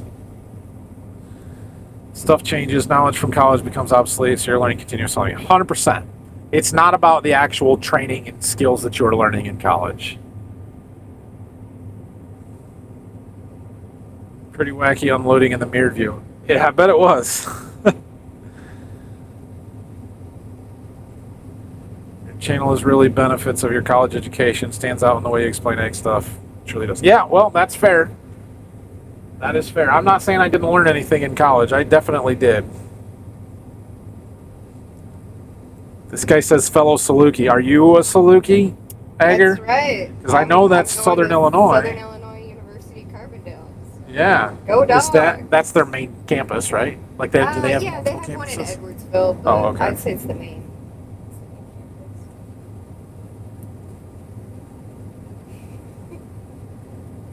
But you were just saying the other day that highly qualified. I sell shoes with her MBA. Yes, that's right. You're the shoe salesperson. You were saying the other day how you decided to get your ag business degree, right? Because Dad had an agronomy degree. More of the agronomy knowledge. Correct. So, yeah. But Dad told me in high school, he was like, I won't hire you unless you have a degree. That was the whole reason I went to college. Yeah. And I'm glad I did. Yes.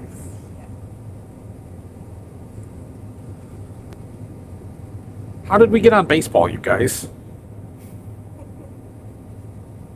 Somebody's commenting about the All-Star team, but I haven't talked about that at all here today. Just had practice last night. Yeah, Brayson did have practice last night. I didn't ask him how it went. Maddie said there weren't a lot of kids there. So. Yeah, it seems like half the kids that are on the All-Star team were like, well, we're busy, so we can't come to any of the practices, but we'll be on the team. Okay, well, that's not how this works, but whatever.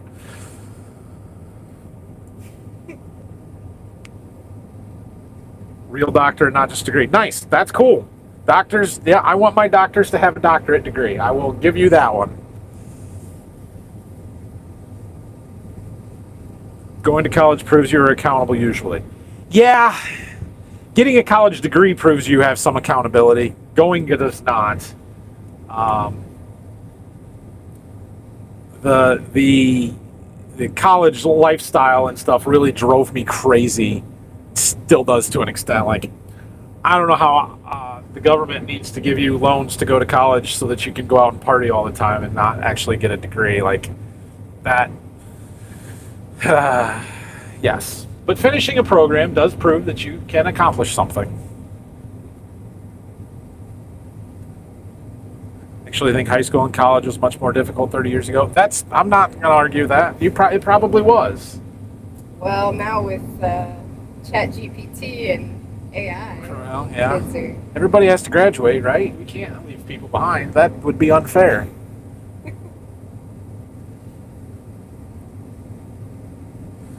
Nice to see Xander more on camera lately. He must be getting more comfortable with it. Maybe a little bit, yeah. He's just a quiet person, and it's not great for conversation for YouTube cameras. Xander, my hired guy. Oh, well, yeah, you know. Have you more talked about to him that. much? He's been pretty quiet. He's pretty quiet. See, today, so- exactly. He has no idea who you are, so.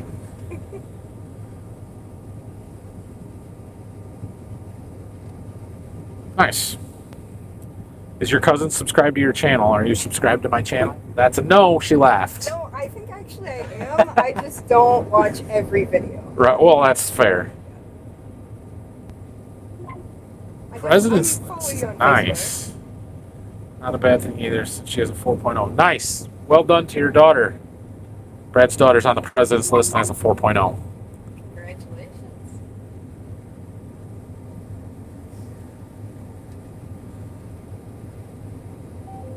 They don't come to practice. They wonder why they're not playing smoothly together as a team. Yeah, right?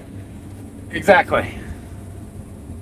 To be fair, it has been like 90 degrees out, and they asked about All-Star team about 3 weeks ago, and most people already had summer vacations planned. So I'll give them some of that, but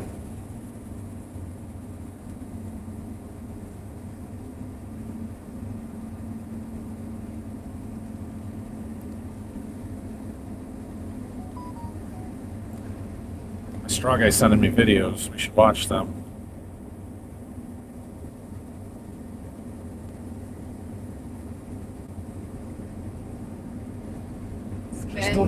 Just a few Marestail. Don't worry about, or not Marestail, ragweeds. Don't worry about those. They'll be fine. All right. Yes, the ragweed just passes right through. There might be some little pieces that end up in the grain tank, but not very much. Okay, let's see what Ben's sending me here. Video. Oh, did they get their baler working? Nice.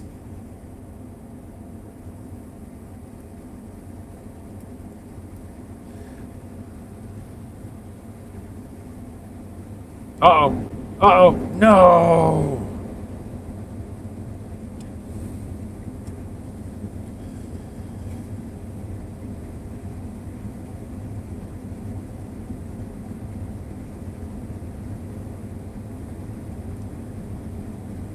So he's bought this double baler, and they're having a heck of a time with the bale chute to get the two bales to be in line with each other. And so I was trying to give him some suggestions, but my suggestion did not work.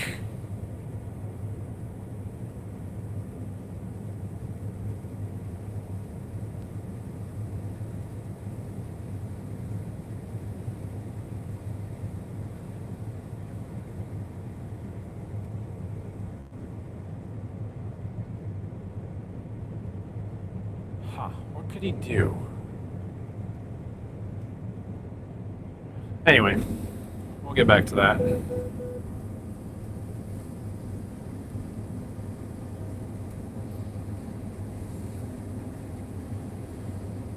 What are your thoughts on trade schools? I like the idea of trade schools. Depending on, what you're trying to do and what you want to do in life. The biggest thing with trade schools, right? Like, so you can go and learn a very valuable skill and make a lot of money, being a welder, an electrician, a whatever. And so that's great, but you also, depending on whether you want to work for somebody for your entire life or own your own business or however you want to do that, like, you're going to need other skills. And so going and getting a 18-month welder's certificate or, whatever it is, I don't know how all those work, so don't, I'm not trying to say that that's all it is or whatever, but you can go and have a great career as a welder, make well over $100,000 a year, and that's good. But if you want to go and be a HVAC tech and then own your own heating and air conditioning company in a rural area, like, you got to know the business side of that too, right? You can't just be the guy that goes and fixes air conditioners and stuff. You got to know how to do everything else and manage employees and all of it. And so the trade schools are great, but they potentially are a little bit of some handcuffs that limit your upward potential as you move throughout your career. So I can see both sides of that. Yeah. I don't know. Like I said earlier, I went through a junior college program at Blackhawk East in Illinois, and that was a 2-year associates in applied science. And Yeah, I think that was a good, well-rounded. it is. We took materials handling, welding, plumbing. Okay, so you've done all that kind of stuff. Small engine repair. There was a planners class. Nice. Combines. And then we also had ag business classes, crops. See, and I think for somebody that wants to come home and farm, or wants to work for a co-op or a retailer or something, be an applicator, those kind of jobs, like, that is the perfect kind of degree to go and get, because it gives you a lot of well-rounded skills that are very applicable. Right. But if you want to move up in that and be the salesperson, be the branch manager, be an owner of a business or something like that, there's not enough there, and that's where you got to do what you're doing and go on to get that 4-year at a little bit bigger school or somewhere that offers that program. So Yeah, it's interesting. oh man, we got a bunch of comments all of a sudden here. Okay, we're moving on from that. Maybe we'll probably come back to it because you guys are leaving more comments. But does planting wheat and then planting soybeans do anything for the soil? Well, rotating your crops is always a good idea, because different crops are going to use different nutrients in different amounts. They're going to have different diseases that attack them and different insects and all that kind of stuff. So you don't build as much pressure over time when you rotate. So that is good. As far as planting the double crop beans right behind it, beans are a legume. They do produce nitrogen. They are sort of good for the soil, but you're still pulling some nutrients out if you actually harvest that grain. Occasionally, double crop beans become a cover crop for us, and we don't actually get them harvested because they get frosted off and there's no beans there to harvest. That's not really what we're trying to do. We're trying to have better beans than that. So we'll see. But I don't really think it's hurting, but I can't say that it's helping one way or the other than the fact that we're getting some diversity in the crops that we're growing. All right. Going to college, university is a lot more expensive in the U.S., of course. My wife has a double university degree in the Netherlands and only has $8,000 to pay off after that. Impressive. That's great. Yeah, school is expensive. I don't understand how you can go in debt for education but get a loan for the things you need, like a home or vehicle. But the system. Yeah, well, because we give 18-year-olds as much money as they could possibly want. That's dumb. So I graduated 20 years ago almost. It was a different time. It was still expensive then. We all thought it, but I managed to graduate from college with 0 student loan debt. So, and I paid for the majority of it myself. Now, I did that working for the farm, and Dad gave me some ground that I was able to farm myself, and I had a couple really good years in there where I made a lot of money farming. Like my 80 acres or whatever that was in my name. So that's how I did it. I'm not saying I didn't have any help. I'm just saying that I put the work in, and I graduated with 0 debt, other than that my dad gave me about $500 to finish the last tuition payment my last semester. So, yeah. To be able to do that today would be extremely difficult. I think I went back and added up. Gosh, it's been a long time ago, but I think I added it up after I got done with college and made that last payment. And I added up all the checks that I wrote to the university, and it totaled like just over $40,000, like $40,060 or something like that, for a 4-year degree. And that included room and board, not books, because books you bought from third-party stores, but it included room and board because I lived in the dorms the entire time, and meal plan. So, not too bad. I bet it's more than that now. Government pays everyone to go to school. If you want to go to high schools, are paid. High schools are paid too, and in some states required to send kids to college no matter what. Yeah, the problem is that we have subsidized it. And so what led to the outrageous rise in tuition costs is the fact that we just give the kids the money to go, whether that's in grants or loans. Especially the loans was a terrible idea. Federally subsidized loans should have never happened. Like, if you want to get a loan to go to college, you better have the means to pay it back. Or find somebody that's willing to loan you that money privately, because federally, it was a bad idea. It was just a bad idea. And what that did was let the colleges say, well, the government's going to give you the money. We can charge whatever we want. They'll just give you more money. Never mind, you have to pay that back. And so the tuition rates skyrocketed because the colleges had no incentive to keep the tuition rates low.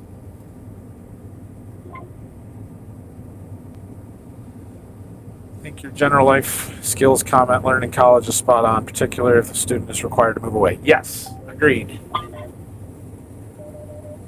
We made it, but just barely. Oh, just barely. There's going to be some wheat spill over the window over here. I don't know about on your side. Just a little bit.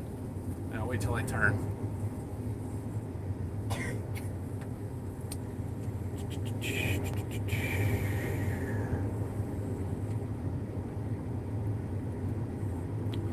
Trade school, you can go straight to work with little to no debt. Yep, you can. There it comes.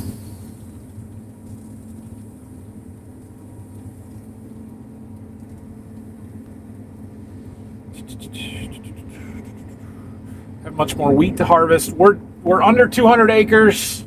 I'm hoping to finish tomorrow. I don't know that we're going to get there tomorrow, so we'll see. Depends on if I can get anything other than this field done today.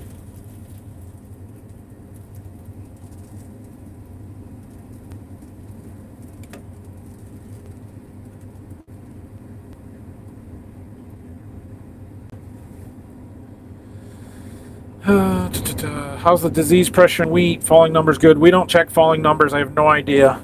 It's not a thing.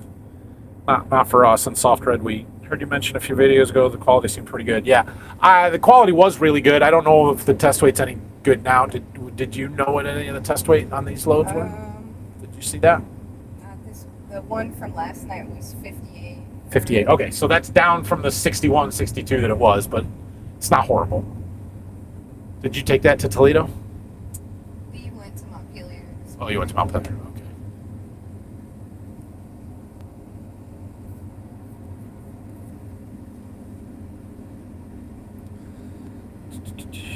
Do you remember when sickle sections were attached to the bar with rivets? They were such a pain. I don't remember that, but I know that that was a thing.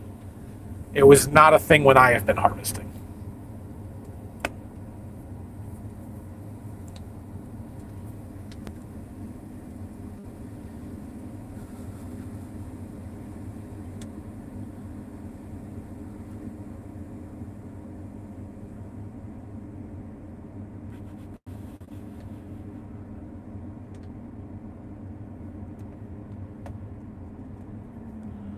Nice job, Daniel.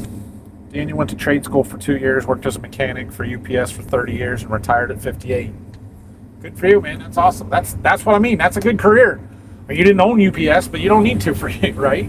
You don't have to own your own business. You can certainly have a great career and working for a company like that and do good things. I got my Uncle Jack. You guys have seen my Uncle Jack. He was a roadway mechanic for 30 years and is retired, and he's doing good. So...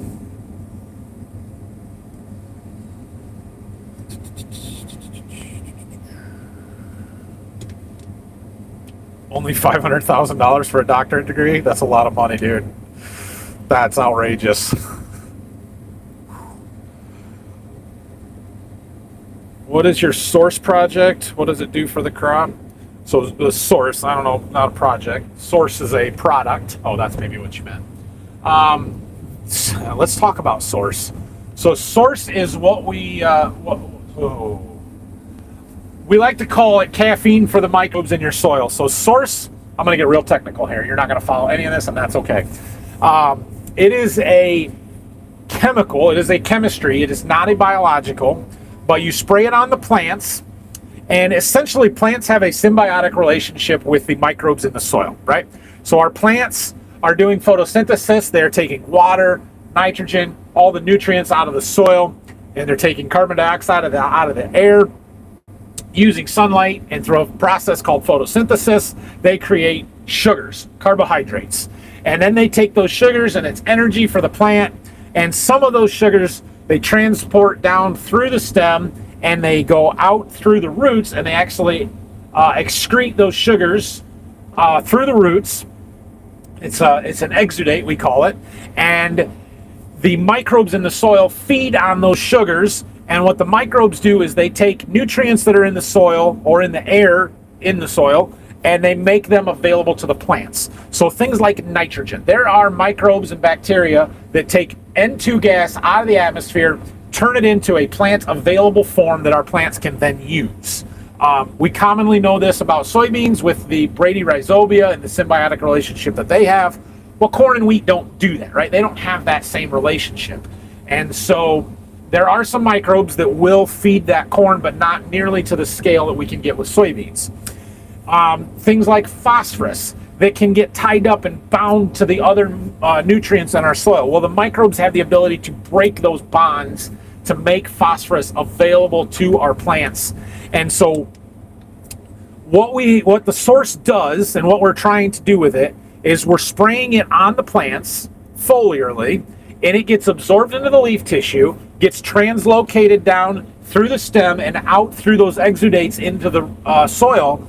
And it is essentially the signaling microbes, because these plants can communicate with the microbes in the soil based on the compounds that they excrete through the roots. It's not just sugars. And so the plants have a way of saying to the microbes, hey, I'm kind of short some phosphorus. Could you go find me some more? Here's some sugar, make it happen, basically. Or I need some nitrogen. Can you guys get me some? Here's some sugar. Please make it happen. And so the source is actually a strigolactone, which is one of those signaling molecules that allows plants to communicate with those microbes. And by applying it foliar and artificially signaling the microbes to start producing the nutrients that the plants need before the plants start to need them, we can kind of get ahead of that curve, and it helps them bring more of those nutrients into the plant. So does that make sense? Did I explain that okay? Anyway, that's what Source is. I've been using it on the corn, beans, and the wheat, frankly, for the last 3 or 4 years, and seen some pretty decent results from it. I have not taken the approach where we can cut our nitrogen on the corn or cut the phosphorus back. They do advertise that. The company stands behind it. They have a product guarantee that if it doesn't work, they'll give you your money back, or one way or the other, they'll compensate you for that. So I really like that the company stands behind it. They've been fairly decent to work with, but I've seen some results from the product. So it's a better approach to me than what some of the other companies have done with adding the biology to the soil. Pivot Bio, for example, a few years ago, there was a huge push with Pivot Bio, right? They're adding the microbes to the soil that are going to provide nitrogen to your plant. They're going to replace 40 pounds of nitrogen because they're going to make the microbes do the work for you. Well, when you add a thimble full of microbes to an acre of soil, how do you think that's going to work? There's just not enough there. And I know that they're extremely small and that's a huge number of microbes, but there's just not enough there. And so the route or the approach that Source has taken, or that Sound has taken, Sound Ag is the parent company, the approach that they have taken is we already have these microbes in the soil. We don't need to add more microbes. We need to make the ones in the soil work better and do a better job. And so that's what the Source does, is it tries to make the microbes work better than what the plants by themselves would make them do. There you go. If you would like to try some Source, please let me know. I can order it for you. Send it right to your door. My advertisement for the day.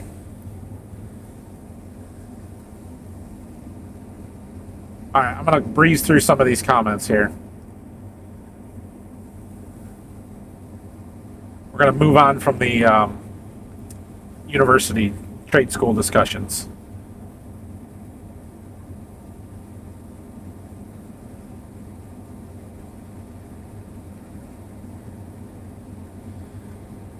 Take wheat to Star of the West in Willard, Ohio. I did not know there was a Star of the West in Willard, but okay. Has to pass a falling numbers test. Are you raising soft red? Did they test that? I've never seen a falling numbers test on any of our wheat. Uncle Phil was talking about it. Didn't have a Star of We used to have a Star of the West up in Quincy. Maybe Yeah, he took some there and maybe they tested it. He was talking about that this morning. But they closed that one down, so.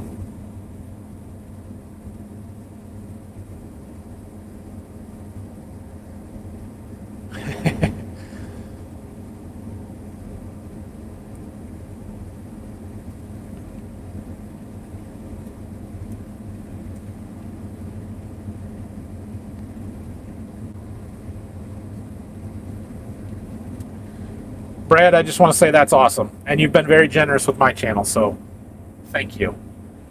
I'm glad that glad your daughter's doing well.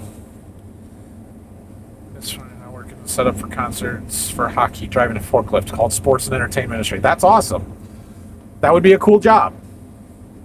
Probably crazy hours because you have to do stuff like when concerts are over in the middle of the night. But yeah, cool. Following numbers tests do exist in Europe. Yeah, I know they have those tests. I just didn't think it was a big deal for soft red winter wheat, but apparently it is, depending on what they're doing with it. There you have it. Technical explanation by a well-educated person making the sense to a Dutch guy. Awesome. I'm glad you understood that. Yes, just not native English, so you can understand what I'm saying. Always be selling. That's right. What is the falling numbers test? Again, I don't even know that much, but it's a quality test in wheat, specifically for milling if you're making it into flour. I don't know what characteristic that it affects and what you're testing, though, so I can't answer your question. Southeast Missouri, corn's already tasseling. Nice.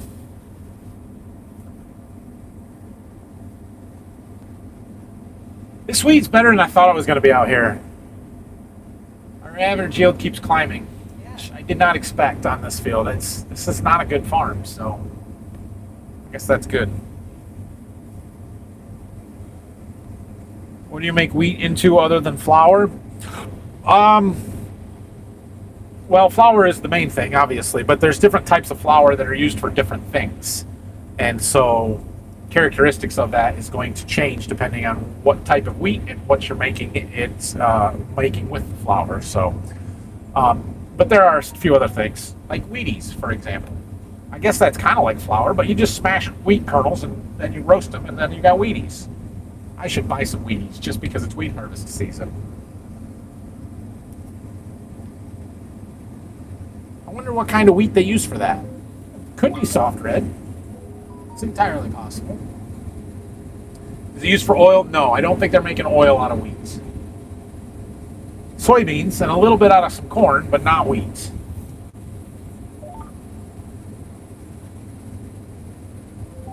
All right, we're pushing 2 hours into this live stream. We should probably end it pretty soon.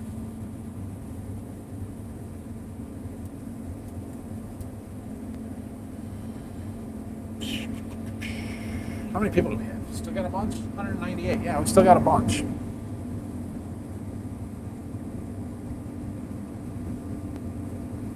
I feel bad when my videos are over half an hour long, and then when people want to go back and watch a 2 hour long live stream, I feel really bad for them. But you don't have to, so I guess.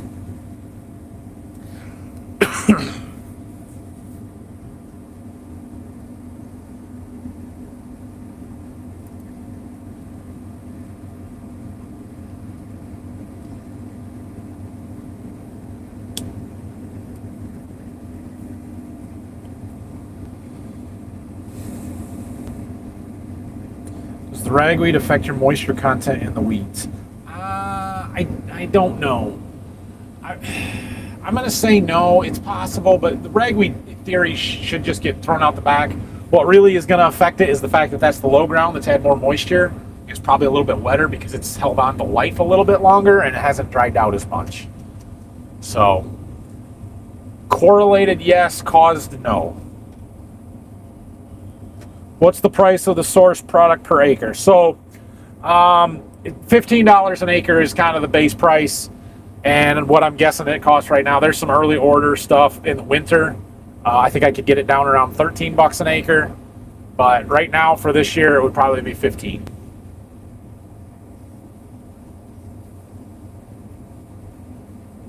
Which is a little pricey, quite frankly. I wish it was closer to 8. it would be easier to sell. But it is a very low use rate product. You use an ounce to the acre, so it goes a long ways. A gallon does 128 acres for corn and beans at least, and so to buy a gallon jug of it, you're committing like what, $1,900 or something. It's kind of a lot. 128 times 15, $1,920. Can you use Source on your lawn? I suppose you could. Now in wheat we use a product called Source XC. Corn and beans we use Source DC. The XC is a co-pack. There's two components to it. One of them is the strigolactone, the same as the Source DC. The other one is a flavonoid, or flavanol, something like that. It's a different product, but it has the similar effect. So I would think for your lawn, you would want the Source XC. Same price.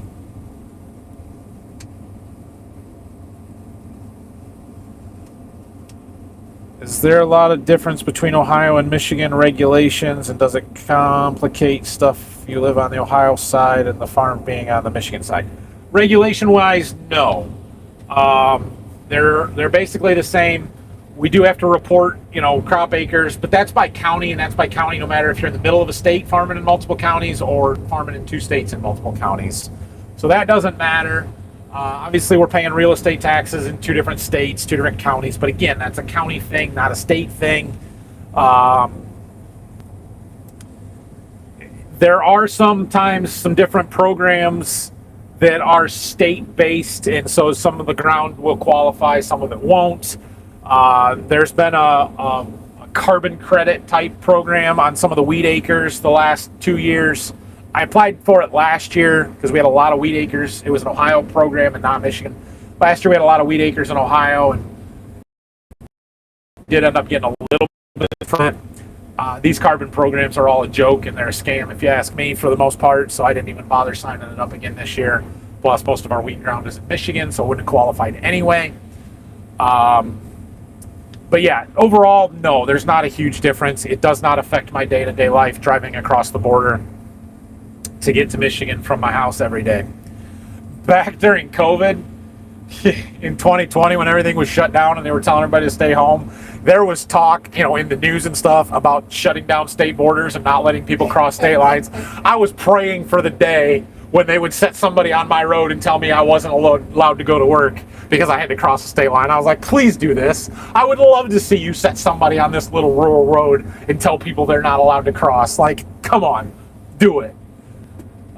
Never happened. So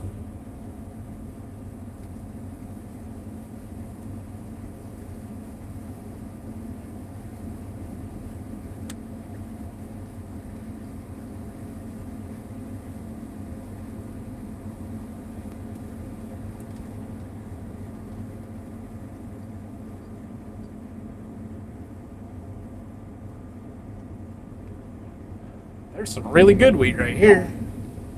It's almost 120. This field is very rolling, up and down, and you get in the low ground, as long as there's a stand, it's really good wheat. Once you get up on the top of the knobs and it drops off some, but it's not terrible. Interesting.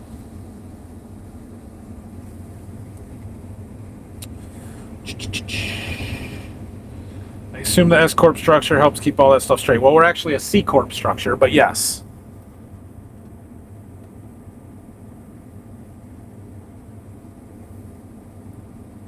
John Deere S7. This is a S780. 100% scam? You mean the carbon credit stuff? Yeah, absolutely, it's a scam. It's a scam in the way that the whole program is structured and that the major corporations can buy carbon credits to offset their own carbon footprint. But the middlemen companies are scamming the farmers. It is just, the administrative costs to this program apparently are outrageous because it is not worth the money that we get for it. And I've had a lot of them where they've asked for all this information. There was one 2 or 3 years ago I signed up. They acted like they were going to pay us like $20 an acre on every acre of soybeans that we grew. I said, okay, sounds great. I gave them all the data, gave them all the information, and I never saw a dime from it. They just screwed me. They're stealing information and they're not paying for it, and I think it's crap. And basically they've ruined the image of the industry for me, and I don't sign up for them anymore.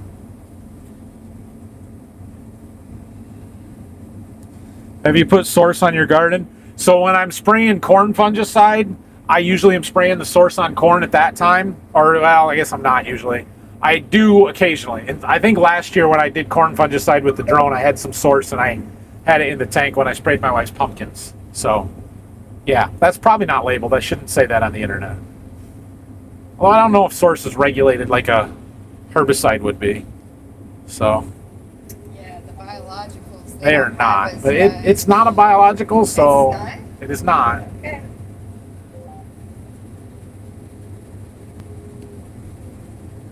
What would you call it if It's a chemistry. I mean, it's a chemical. Okay. It's a strigolactone molecule. Yeah.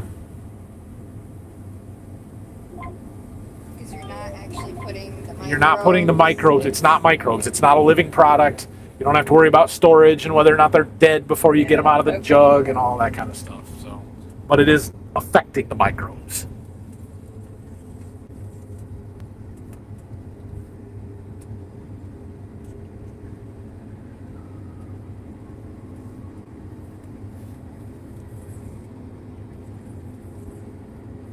We're gonna get the grain cart almost full here.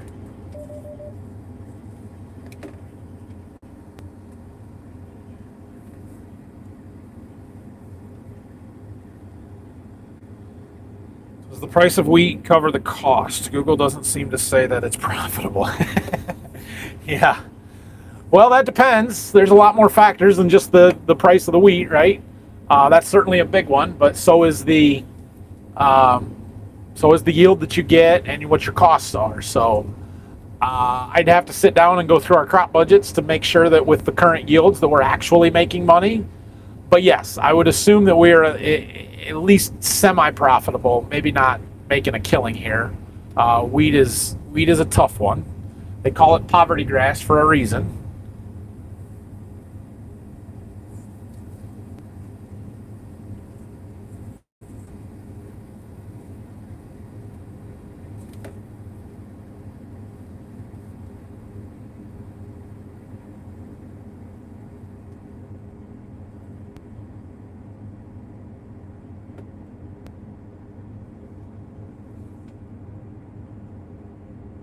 Got it.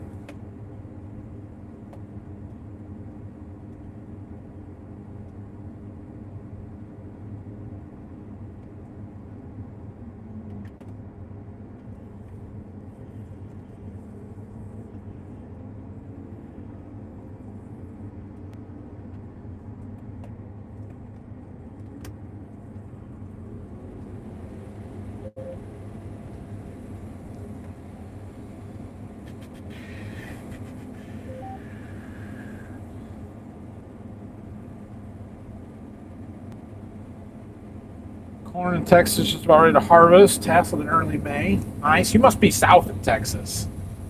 They plant some really early corn in Texas trying to beat the heat. So they'll plant like 90-day corn down there. It's really weird.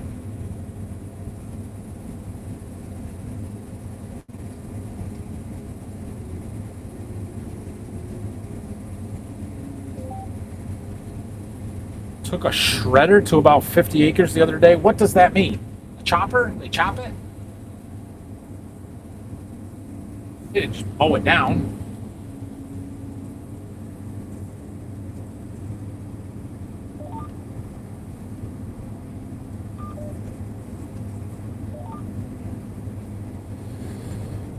You have to take an applicator's license test in each state. Well, Ohio and Michigan have reciprocity, so if you get an applicator license in one state, you should be able to get the license in the other states. Michigan tends to be a pain in the ass because they didn't want to give me one. I don't have enough experience. Well, how the heck am I supposed to get the experience if you're not going to give me a license? Like, what? So Dad has a Michigan license. I have an Ohio license. That's how that works. And we're good. Durham equals noodles. Yes, Durham is used for pasta.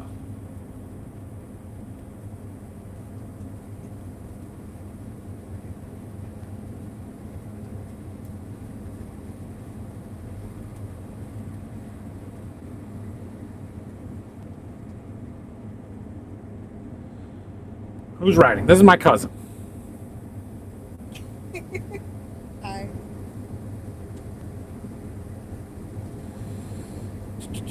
May have already just got back myself. I had to take a call.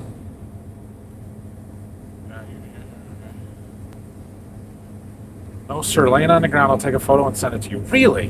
Why would they do that? Why would they mow corn down? I don't understand.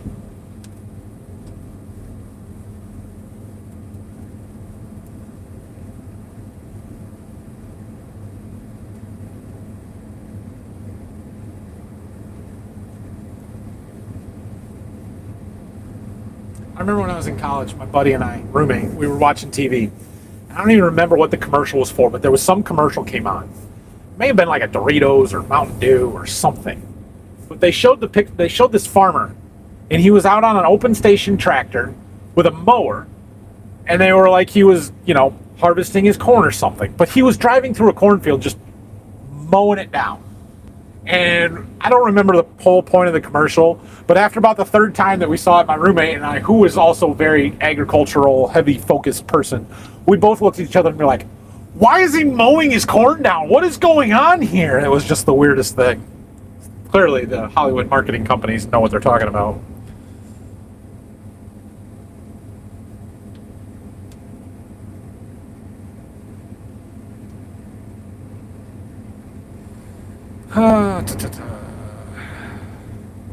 Oh, Aunt Jane's watching. Hi, Aunt Jane. How many more acres to harvest? 110 plus 30. 140 to go. Ish.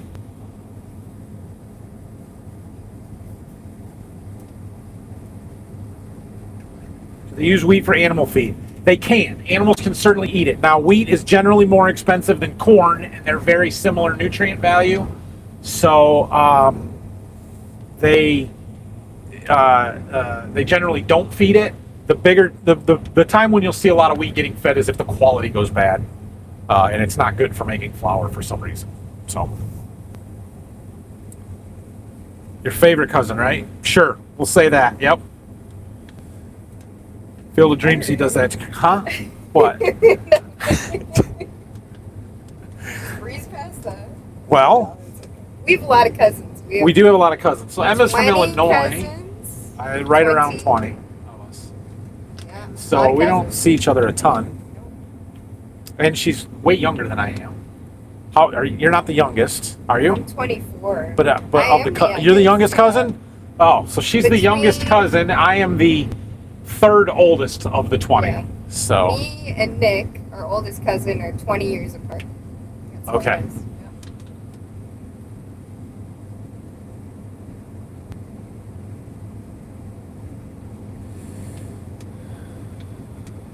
thanks, Brad. Brad says hi to Aunt Jane and Nathan's cousin.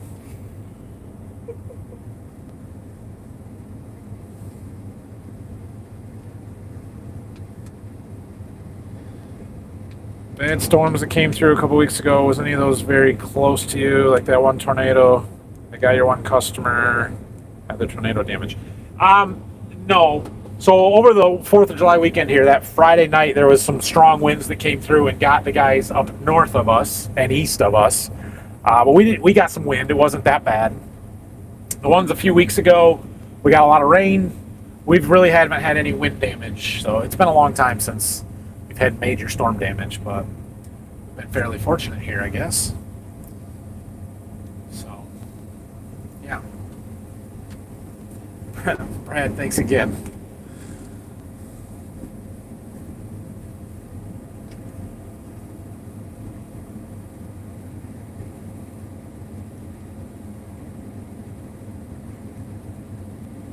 So last year in wheat harvest, I had Rylan riding with me during a YouTube live stream, right, Brad? And he was being crazy all over the cab, bouncing around. And so somebody said, "I'll give you $20 if you run from one end of the field to the other." It was Brad here, and so Rylan started running laps, and then other people started contributing, and he ended up making like $160. So, Wow. would anybody like to offer Emma some money to run laps? No. I don't think it's gonna happen. I don't know about that. It's a pretty big field. Yep. Well, I could send her over to get my truck. It's way over there. I don't know if you guys can see that or not. That's not that bad. It's not. Brad's making wheat harvest pay. That's right. That's how we make money on combine and wheat. I rely on super chats and subscribers. Or not subscribers, members. But both. But nice to see you all get along. Yeah, we all get along. Do we have any cousins we don't like? No. No, I don't think so. It's fun. I like being in a big family. Yeah. It's harder now that we're moved out or spread out now and can't get together all the time. But Yeah. it's okay. When It's we part of were life. when we were kids, we would, for every holiday, Thanksgiving, Christmas, Easter, at least, if not more than that, we would all basically get together. All of my dad's brothers and sisters. So my dad had 10. There was 10 siblings in that family. Yeah.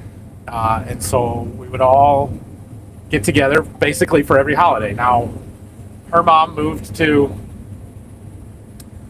Illinois, so they were farther away. But you guys did come for most of that stuff because it was close enough to make the day trip or the drive, a couple days.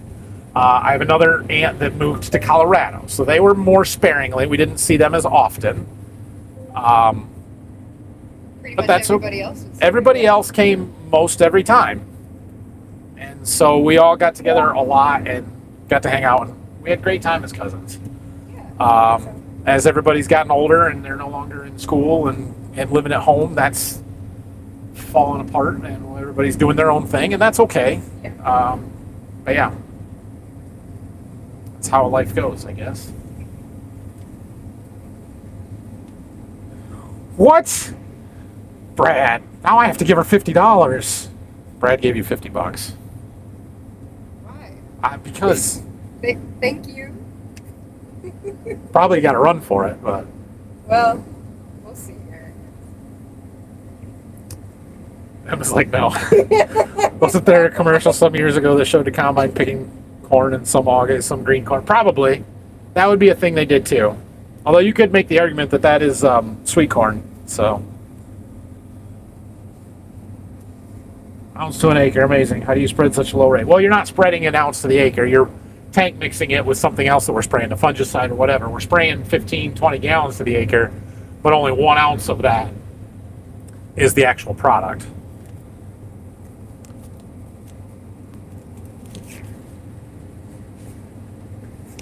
There you go. Thank you.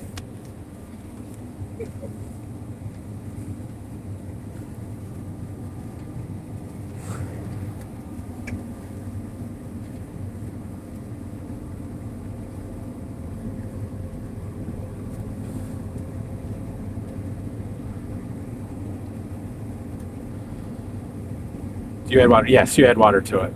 Yeah, it's just like everything we use, right? Like anytime you see me running the sprayer, almost everything coming out of that sprayer is water. We talk about glyphosate. It's a big thing in the news. You hear it all the time and how it causes cancer, which it doesn't, but whatever. When I go out and spray glyphosate, it's a quart to the acre. 32 ounces. That's what we're spraying. But in order to get that 32 ounces distributed and on all of the plants that I need it to be on, we add water to it. Now, if I'm just spraying glyphosate, we're probably only spraying 12 gallons to the acre, 13 gallons to the acre, something like that. But when I'm doing fungicide, like when I was doing V5 corn fungicide, it was a product that has a use rate of 6 ounces to the acre. Very low use rate. Well, I need the coverage really good on that plant, so we were spraying it at 15 to 20 gallons per acre. But most of that is just water. It's a carrier to help us get good coverage. So that's what that is.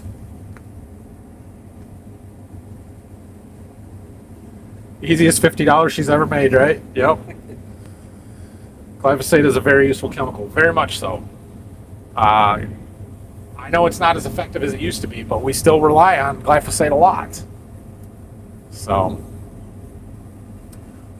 I'm trying to think of what the highest use rate products would be. Some of the foliar fertilizers and stuff can get sort of high. We could do some of those at up to a gallon per acre. But as far as a herbicide, a fungicide, an insecticide, most of them are very low use rate. I think our Storin is at 2 quarts. Atrazine's a quart to the acre. I think the Acuron we used to use before we switched to Storin was at 2.5 quarts or maybe 2.75. But that's the most. A half a gallon of chemical at the most. Most everything is less than that. A lot of the fungicides are 13.7 or 10.5 or 6. The insecticides are even lower. Like my Indigo is my high use insecticide. That I think is 4 ounces to the acre. The generic Warrior that I use is 1.5 ounces to the acre. So these products you barely use any of them.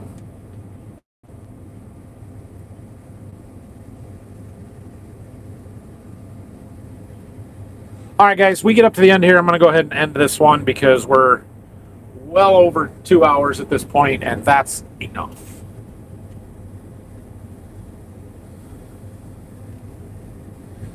Don't even have a wallet with me when I'm in the combine or running a tractor. 4 man out in the fields. Nathan pulls out a 50 on the spot. This is one of the rare times I actually have a 50. I think there's $2 left, so I have to run to the ATM now, but that's okay. What do you do to kill ragweed? So the glyphosate, we'll still get them for the most part, although we're starting to see some resistance to them here from the glyphosate.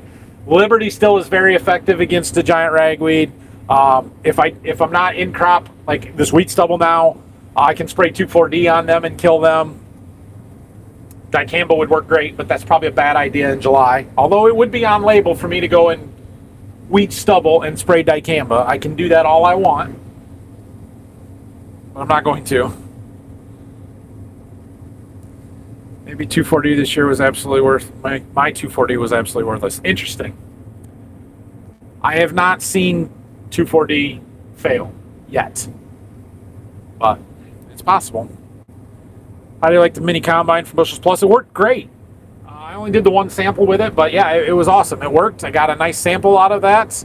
It was easier than picking all the heads and then stirring it with a paint stirrer and cleaning up the sample manually. So I don't take a lot of hand samples, probably because it was so hard to do before. So maybe I'll do more now that I can do it easier. But yeah, that was fun.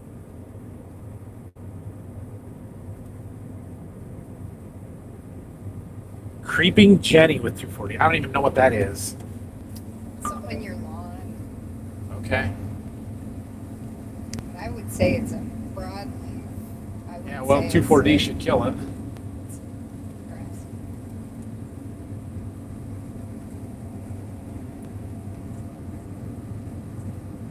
Somebody planted right on the edge of this dike here. It falls off a cliff.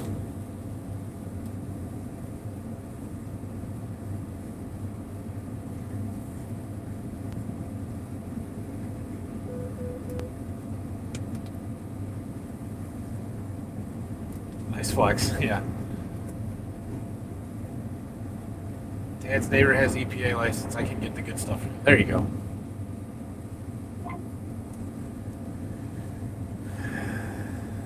Hard to believe 1 ounce per acre does anything. Yeah, it does.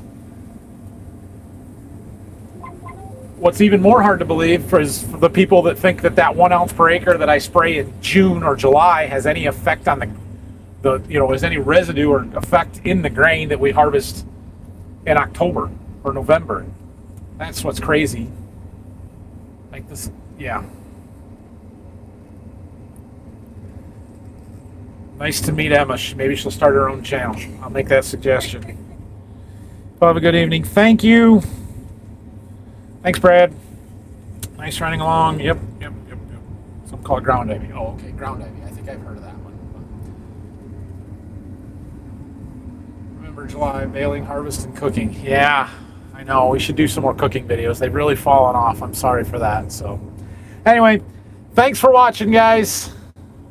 Appreciate it. Have a great rest of your day. I got to film something so you can watch it tomorrow. So.